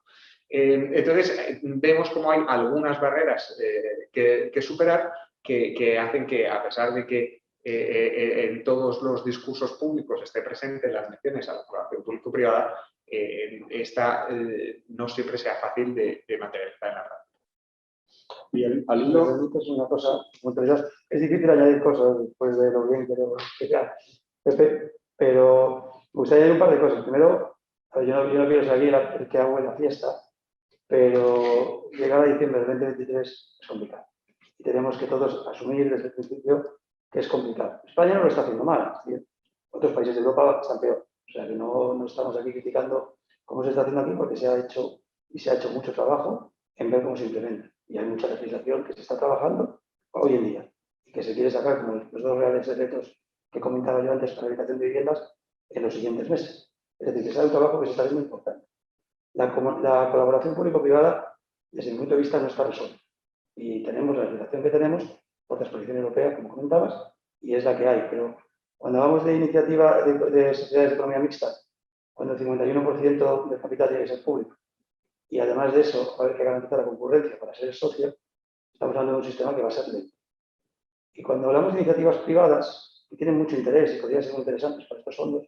Las iniciativas privadas se encuentran con el problema de la ley de desinversación, cuando es un modelo concesional, que se ha intentado corregir, pero no se ha corregido de forma suficiente. Y luego nos encontramos con cómo se sacan esos pliegos para esas iniciativas privadas. Tradicionalmente en España, y eso es importante revisarlo, las iniciativas privadas de éxito han sido pocas. Entonces tenemos que intentar pensar también por qué han sido pocas. Yo espero que haya un cambio de mentalidad en España y en el gobierno, de los entes y los agentes que se dedican a cuenta que tienen que contratar para buscar cómo incentivar estas vías de colaboración público-privada como la iniciativa privada, que es importante porque evidentemente ahí, aunque se llame iniciativa privada, sin el sector público no sale adelante, con lo cual tenemos que trabajar juntos en eso. Y en rehabilitación de viviendas, por ejemplo, cuando yo hablaba al principio del componente 2, es el componente con mayores fondos, o sea, es el más grande en cuanto a inversión. Pues aquí lo que están viendo es que como va a estar tan atomizado, que se quieren crear lo que se va a llamar oficinas de rehabilitación. Las oficinas de rehabilitación lo que van a buscar ayuntamientos y comunidades autónomas es que el sector privado les ayude.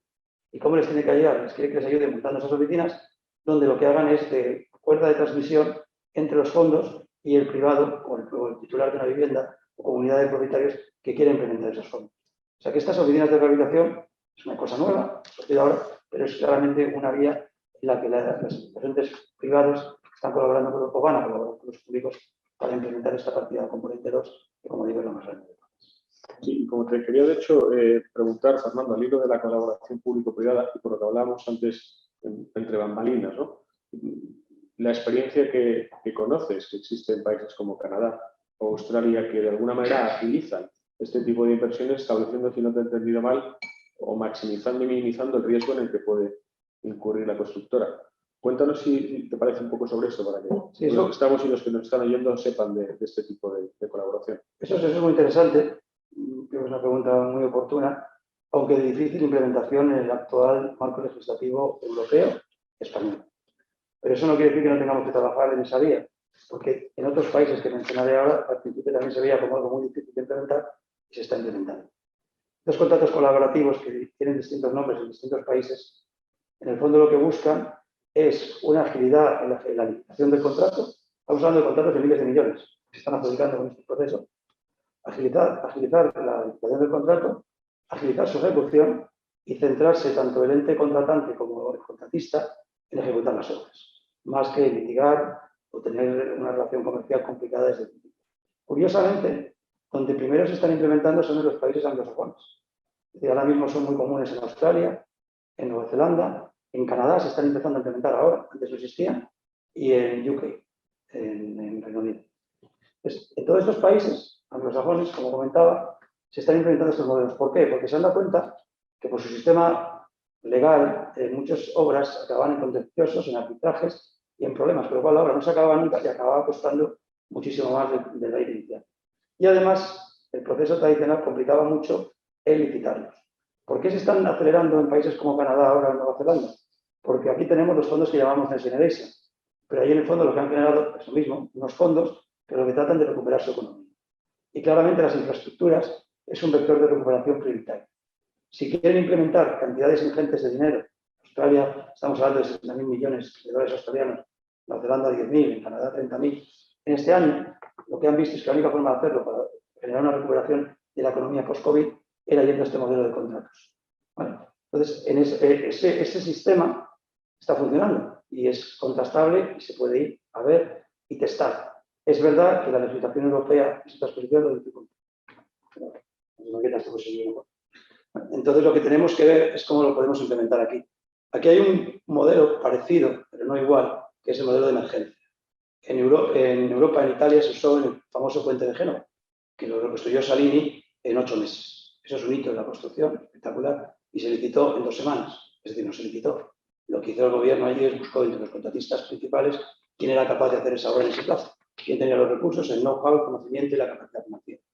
Y dieron con una empresa y se lo hizo. Y encima lo hizo en precio y por ahí antes, o ajeto pesquero, antes del plazo contratado. Esos modelos de emergencia que lo hizo Italia, lo podía hacer España. Evidentemente hay que tener la voluntad y la capacidad de hacerlo, no digo que sea fácil, pero dentro del entorno de los fondos europeos, cuando la licitación tradicional va a ser compleja y probablemente no entremos en los plazos actuales, sería una vía que deberíamos estudiar. Por otro lado, quería haceros una pregunta y es ¿cómo se solapan, si es que es viable? Solapan o articulan, ¿no? Los más de 140.000 millones está previsto préstamo, subvención, con el más de 1 billón de euros que tiene previsto inyectar en el ejercicio 2021-2027 el marco financiero plurianual. Vamos, ambos mecanismos siguen caminos paralelos, ¿no?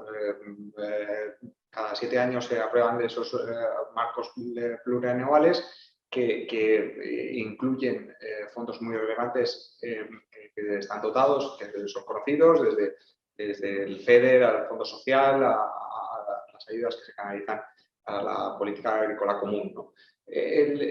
Lo característico de Next Generation es su carácter puntual y su respuesta a una situación de crisis con un origen determinado muy claro y mundial, y con una intención de gastar mucho dinero rápido para producir una rápida recuperación, ¿no? O sea, son las filosofías que subyacen con un elemento adicional, ¿no? Y es aprovechemos para este gran volumen de dinero de inversiones, orientarlos con un objetivo transformacional.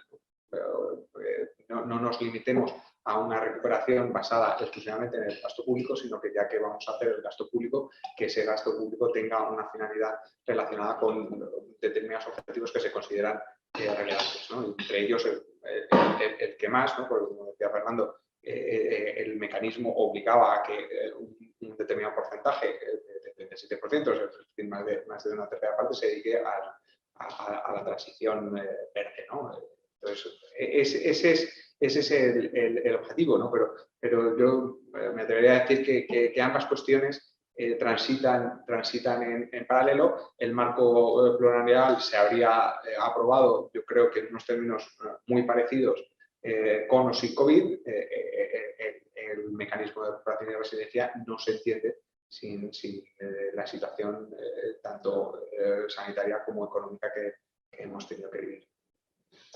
Sí, un poco efectivamente, en la línea de lo que dice Pepe, yo creo que efectivamente ya la transposición de las directivas en materia de contratación reflejaba toda esta idea de que en Europa los criterios sociales, medioambientales, de innovación, etcétera, eran criterios que había que incorporar transversalmente en la contratación. Ya no estamos ante contratos que tienen por objeto hacer obras lo más baratas posibles o con la mejor calidad, no solo con la mejor calidad, sino también trufando los procedimientos de criterios de política social, medioambiental, etcétera. Es decir, ya desde hace años, desde antes de la pandemia, un poco el faro guía de la ejecución de los fondos comunitarios iba en esa línea. Pero yo estoy de acuerdo con Pepe que yo creo que han tratado de aprovechar y han dicho, ya que vamos a tener que marcar, la pandemia marca un punto de inflexión, entonces vamos a potenciar, y de hecho los 4 ejes fundamentales del plan de recuperación es lo que, pues, la parte digital, verde, etcétera, yo creo que es lo que ha tratado un poco de potenciar, y en esa medida estos fondos van más orientados, si cabe, a estos objetivos. Yo creo que sin perjuicio de que efectivamente la línea normal del modelo tradicional continúa en vigor. Lo que pasa es que estos fondos tienen estas especialidades, estas exigencias de ejecución más rápida y ejecución bajo estas premisas y con estos requisitos especialmente significativos. Sí, precisamente nos comentaba el chat si sabemos más o menos qué porcentaje está destinado a tecnología, empresas de nueva creación o economía verde. Discúlpanos, no te hemos ido bien. Si sabemos qué porcentaje se pretende destinar a economía verde, empresas de nueva creación o tecnológicas. Quizá tú, Fernando, ¿no? Bueno, en específica la pregunta no la sé. Economía verde, por la propia implementación de los fondos, tiene que dedicarse un 37%, y dentro de las 10 palancas que son públicas, donde se distribuyen la implementación de los fondos, hay varias de ellas con componentes importantes y con materiales dedicadas a innovación y transición ecológica. Esa información es pública y ahí se puede ver online cuánto hay en cada una de esas palancas. ¿Hay alguna pregunta más del público? No. Haciendo alusión a lo que antes comentabais de los PERTES, yo tenía una pregunta, y es que ¿qué criterios son determinantes para concluir si un proyecto es PERTE o no lo es?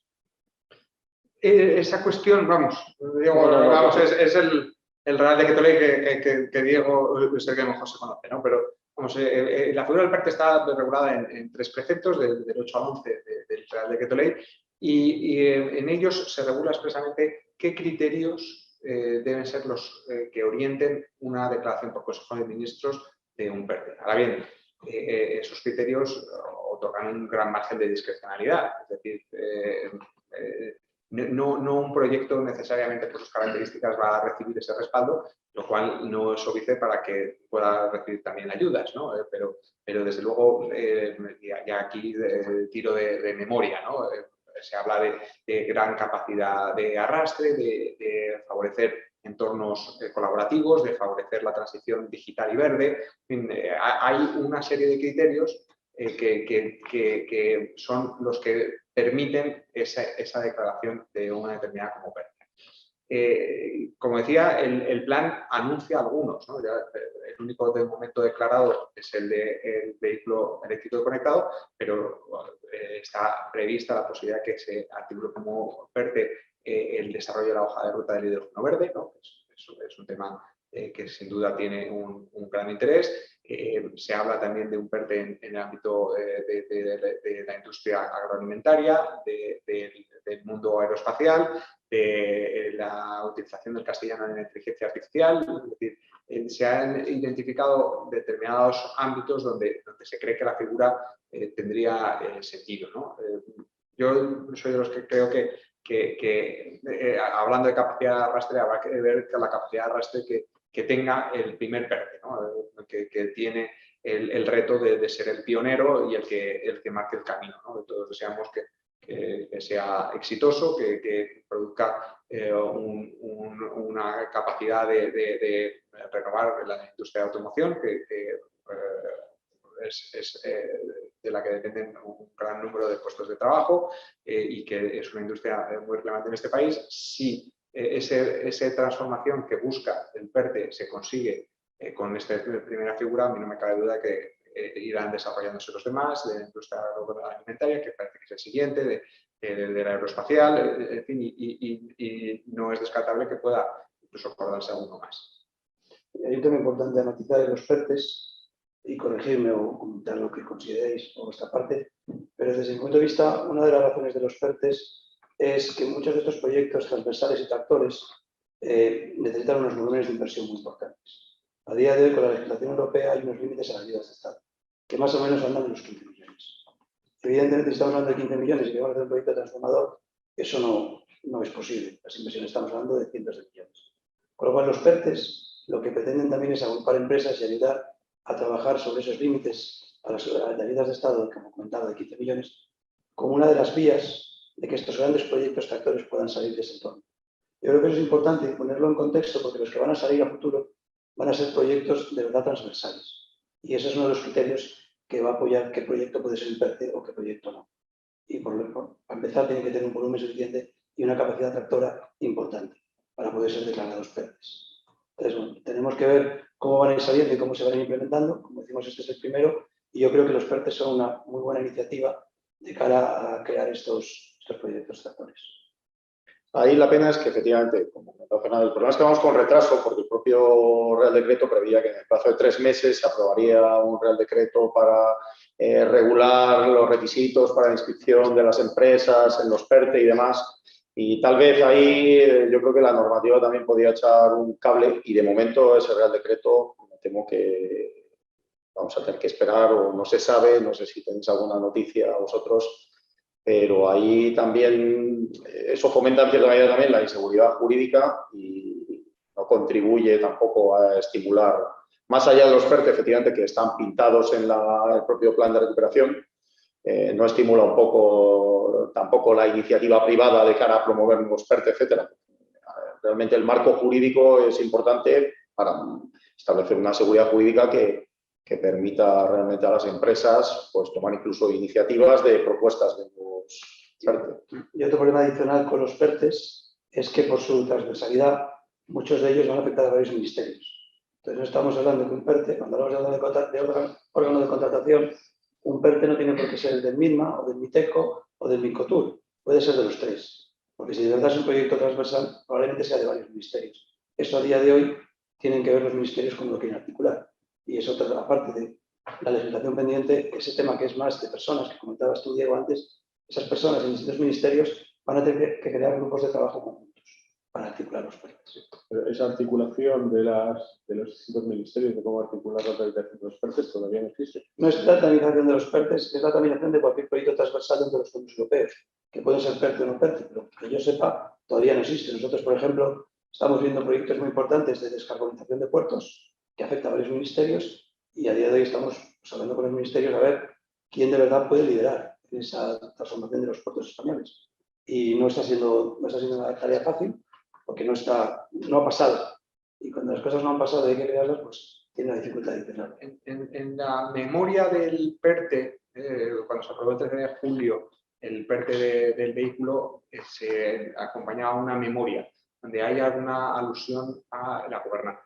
Se crean dos órganos que involucran a los distintos ministerios, que aquí el que ha liderado ese proyecto ha sido el de Industria, pero también hay cuestiones que afectan al Ministerio de Asuntos Económicos y Transformación Digital por eso del coche conectado o al MITECO por eso de los objetivos medioambientales y la necesidad de desarrollo de unas infraestructuras de recarga de vehículos sin las cuales es muy difícil que el vehículo eléctrico pueda tener la importancia que va a tener en el futuro, ¿no? Entonces, hay un régimen de gobernanza referida a ese concreto PERTE, ¿no? Lo cual lo que pone de manifiesto es que cada vez que surja un proyecto de estas características, siempre es necesario, como decía Fernando, el pensar cómo va a coordinarse la actuación de los distintos ministerios, porque, como he indicado, yo estoy de acuerdo, no es imaginable un proyecto tractor de un determinado sector que no involucra paralelamente a varios ministerios porque habrá necesariamente las competencias de unas y otras que estén afectadas. Y luego cuando entren en juego también las comunidades autónomas y las respectivas entidades locales, pues ya complica más todavía lo que es la gestión, porque si fuera ejecución exclusivamente por parte del Estado, pero claro, la mayor parte de las materias al final son en gran medida de ejecución por parte de las comunidades autónomas. A todas las conferencias sectoriales luego tiene que llegar el dinero a las comunidades autónomas, lo que exige a su vez una coordinación, incluso a entidades locales, con los órganos estatales, que esa es la tercera o la segunda pata.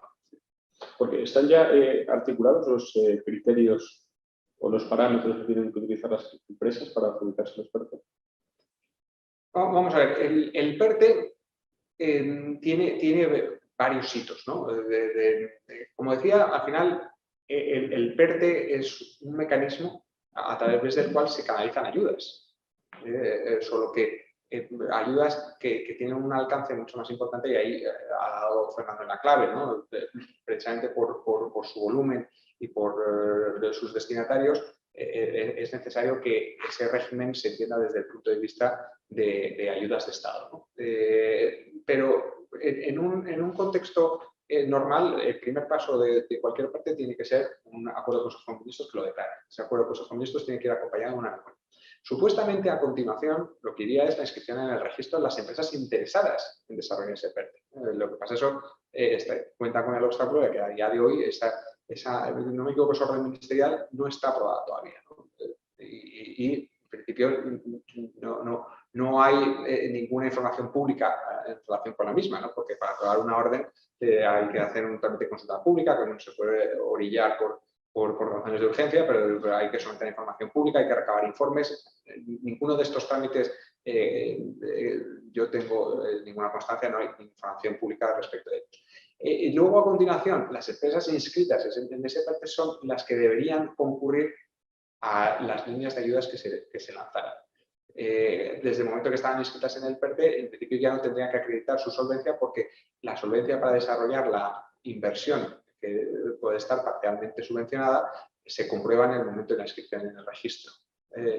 Pero en principio podría seguir adelante una convocatoria sin inscripción en el registro. De hecho, la memoria del PERTE de automoción de julio habla de que las convocatorias saldrán en diciembre y todos contamos con que así sea, con independencia de si esa orden se aprueba o no se aprueba. Entonces, lo que os sucederá es que al salir la convocatoria, todas las empresas tendrán que acreditar la solvencia, porque ninguna contará con esa acreditación previa que te permitiera la inscripción en el registro, ¿no? Entonces, a partir de la publicación de bases reguladoras y convocatoria, el proceso que se sigue es el ya conocido, el que regula la Ley General de Subvenciones y que pasa por la presentación de una solicitud, por la evaluación de esa solicitud y por la emisión de una resolución de concesión o denegación de las subvenciones que se pidan, ¿no? Todo esto en un contexto en el que se va a exigir que quien concurra lo haga en agrupación, porque va a ser necesario llevar a cabo trabajos en varias líneas simultáneamente por empresas que tendrán distintos tamaños, ¿no? Incluso puede que se exija, en este caso, que haya un porcentaje de pymes desarrollando estos proyectos, ¿no? Y todas ellas tienen que ir de manera conjunta, no solicitando cada uno su inversión, porque imaginémonos un contexto en el que en un momento dado se decide instalar en España una fábrica de baterías de vehículos, pero no se instala aquí la fabricación del coche. Bueno, pues todo eso no tendría una lógica económica, porque fabricar aquí las baterías cuando luego tienen que ser trasladadas a otros sitios donde se fabrica el coche es tan poco eficiente como fabricar aquí el coche y, sin embargo, no haya en España una fábrica de baterías, ¿no? De ahí que sea necesario que todas las patas estén cubiertas a través de una agrupación de distintas empresas, cada una de las cuales haga un rol en función de su tipo de actividad. Yo creo que es importante entender lo que es un PERTE. O sea, PERTE no es un proyecto en sí. O sea, realmente lo que significa PERTE es un plan estratégico de recuperación y transformación de la economía. O sea, lo que es un plan estratégico para recuperar sectores económicos o para crear sectores económicos. Pero es importante entender eso porque no es que se vaya a licitar un proyecto. Como decía Pepe antes, lo que se va a licitar es unas líneas de subvención dentro de ese PERTE donde te habrás inscrito. Y antes, relativo a la pregunta que han hecho desde la audiencia, un componente muy importante es la innovación. Es decir, van a querer que en esas agrupaciones de empresas, para que van a inscribirse en el PERTE, formen parte de ellas pymes, como se ha dicho, pero también empresas con un componente innovador muy importante. Con lo que se busca con eso es, primero, atomizar el reparto de las subvenciones a los proyectos, dar participación a las pymes y dar participación a las empresas de verdad innovadoras. ¿Algo más, Diego? ¿No? Por lo que, al hilo de lo que contaba antes Pedro, de que están previstos, si no recuerdo mal, 35.000 millones, ¿verdad?, dentro de la generalidad de los fondos, yo he querido leer que lo que sí que es una previsión en los presupuestos generales del Estado actuales, los que se van a aprobar, de 26.000 millones de euros, de los cuales, como decís antes, gran parte están destinados a comunidades autónomas y ayuntamientos. ¿Se sabe por sectores el destino de esos 26.000 millones de euros y qué cantidad, si es posible, va a estar destinada al sector de la construcción e infraestructura? Sí, eso está. A ver, si estamos hablando de los presupuestos generales del Estado 2021, sí, son públicos y ahí está. Y ahí se ve cómo se van a implementar esta cantidad que viene de Europa, que en concreto son 24.000 millones del MRR y 12.000 millones del RIAC, y están desglosados por ministerios y por zonas por distintos ministerios y por distintas áreas de actividad. O sea que sí, se puede ver. No tengo evidentemente el detalle de cómo se van a implementar, pero sí que hay una partida muy importante en licitación en ferrocarriles, muy importante por parte de la DIF, en depuración también hay una partida muy importante y, como hablábamos antes, en rehabilitación de vivienda. Pero sí que hay ya partidas consignadas en los presupuestos generales del Estado 2021 para este año. Lo que estamos viendo, no quiero ser yo aquí el que hago la fiesta, es que no se están consiguiendo los objetivos de licitación marcados. Es decir, no se van a gastar el dinero que había previsto implementar en infraestructuras en el 2021. Y por otro lado, por lo que os he oído y también he podido consultar, parece que el 30% de los fondos que van a venir de Europa están destinados a la lucha contra el cambio climático. ¿Es posible hacer algún tipo de parangón o se puede saber si la incidencia de este 30% de los fondos va a ser más o menos directa o indirecta en la infraestructura hidráulica, eléctrica, energética? Yo creo que va a ser directa. Es decir, lo comentaba antes Diego, esto no es que Europa dé una subvención a fondo perdido y se desentienda. Hay que cumplir con unos hitos. Y esos hitos con los que hay que cumplir es demostrar que los proyectos donde simplemente ese dinero cumplan con los criterios que esos mismos proyectos se marquen para recibir la subvención. Y esos criterios tienen que tener una componente ambiental clara que luego vamos a tener que demostrar que se ha cumplido, porque son los indicadores que se van a medir. Por ejemplo, reducción de emisiones de CO2. El proyecto, si se ha comprometido a unas reducciones, las tiene que poder demostrar después. Lo mismo en cuanto a generación de empleo, en cuanto a iniciativas culturales de formación. Todos esos indicadores que el proyecto va a tener que documentar se van a tener que seguir, con lo cual es fundamental que la mayoría de los proyectos van a tener que tener una componente verde. Hay mucho dinero, como sabemos, en tecnologías de renovables, que es una partida muy importante, de la que no se habla aquí, pero para mí eso sigue siendo parte de las infraestructuras, porque las infraestructuras de renovables y de energía son prioritarias y en España se va a invertir mucho con estos fondos renovables. Y luego, como decía, en el ferrocarril, que se considera por todos los organismos que es menor generador de emisiones que el transporte por carretera.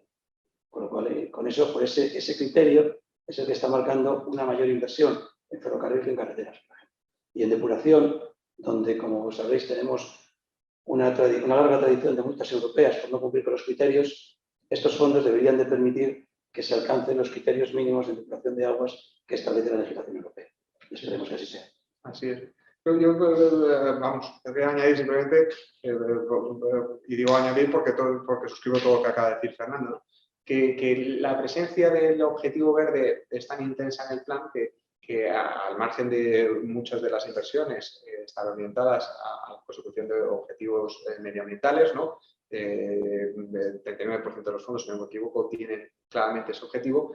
Respecto de todas las demás, es necesario pasar un criterio que es el criterio de no causación de un daño significativo, ¿no? Este es un concepto que procede de un reglamento europeo, que es el de taxonomía, que está dedicado a clasificar las actividades de cara a señalar cuando un producto financiero se dice que invierte en una actividad medioambientalmente sostenible, y allí se pone como límite que una actividad no puede tener este marchamo si no cumple este principio de no causación de un daño significativo. Bueno, pues recogiendo ese concepto del reglamento de taxonomía, el reglamento del mecanismo de recuperación y resiliencia establece la necesidad de cumplir ese requisito en todas las inversiones. Entonces, una inversión que no tenga un objetivo medioambiental, lo que no pueda tener es una consecuencia negativa para el medio ambiente.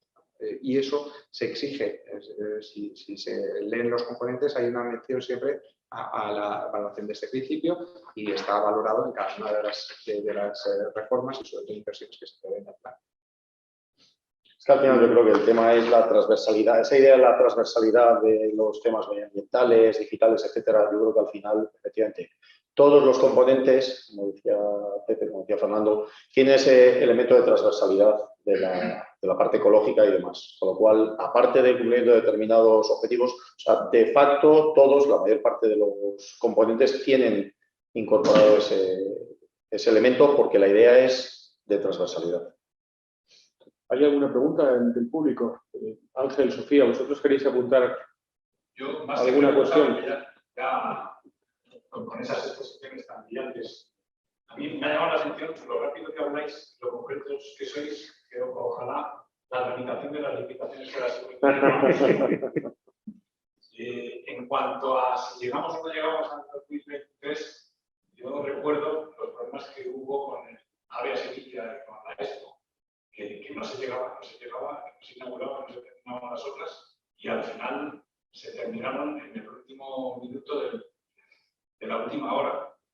También es verdad que entonces era iniciativa privada, lo hacían, eran las propias empresas que pusieron toda la carne en el asador.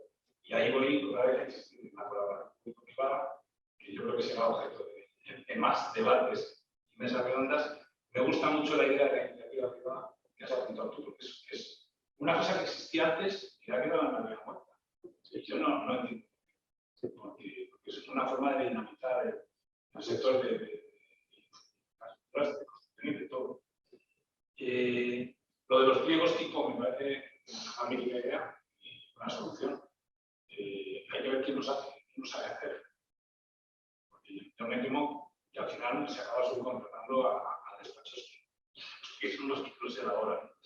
Y me gusta mucho la idea de los medios propios, ejecutar con medios propios. Yo supongo que en el último trimestre de 2023 va a haber una adjudicación a los medios propios que no van a poder para salir un poquito al paso, recogerlo al resto de lo que quede. Espero que no sea mucho, porque no podemos perder este maná.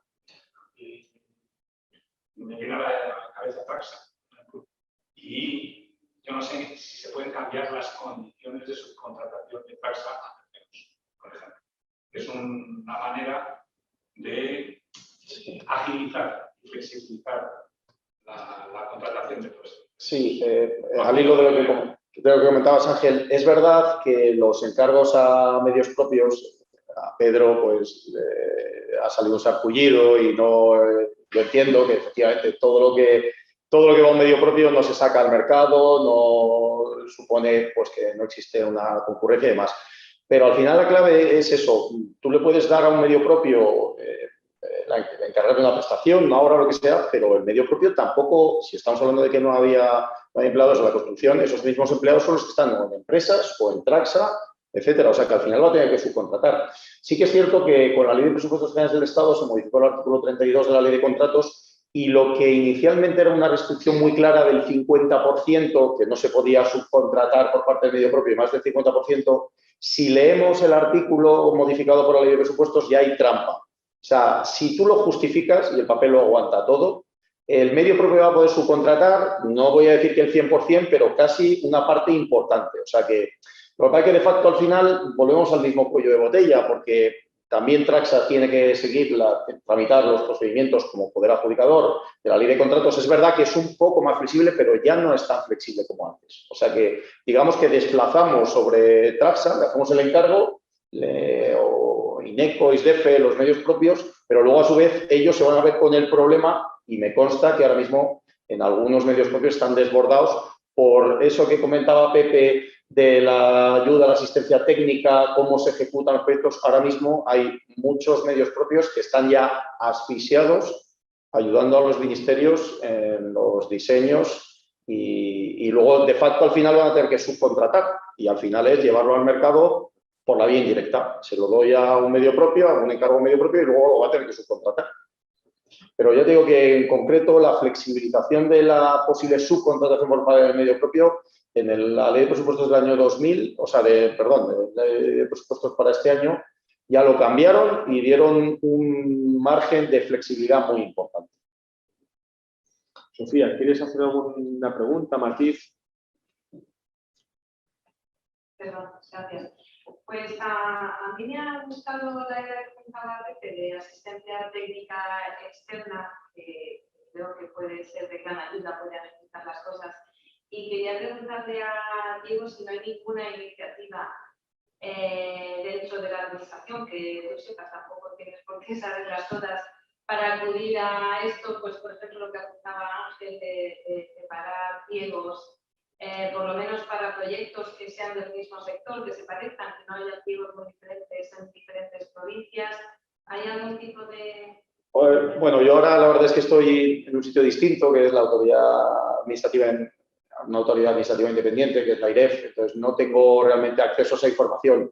Lo que sí que me consta, pero se ha hecho otras veces, no sé si ahora mismo a lo mejor Pedro nos podría haber echado una mano y decirnos, cuando se promulgó, por ejemplo, la ley de contratos, la última y la anterior, hay veces que la Junta Consultiva de Contratación Administrativa, lo que pasa es que, claro, a un nivel muy técnico, de aspectos muy administrativos, no entrando en los criterios de valoración, que al final es donde realmente se cuece un pliego, que son en los criterios de solvencia y en los criterios de adjudicación. Entonces, no me consta ahora mismo que haya ningún proyecto de encargar o de acudir a alguna asistencia técnica, en este momento no me consta, y seguro que desde la Junta Consultiva entiendo que probablemente estén trabajando en algo, pero yo descartaría que fuera algo muy concreto de entrar en criterios de adjudicación, etcétera, sino más bien de lo que es el core, la estructura de un pliego, pero a efectos muy digamos, asépticos. ¿Algo más, Sofía? Tenemos que cerrar ya, ¿verdad? Pues muchas gracias, Pepe, muchas gracias, Fernando, Diego, muchas gracias y a Pedro esperemos darle las gracias en una cena o comida, ¿verdad? Todos juntos.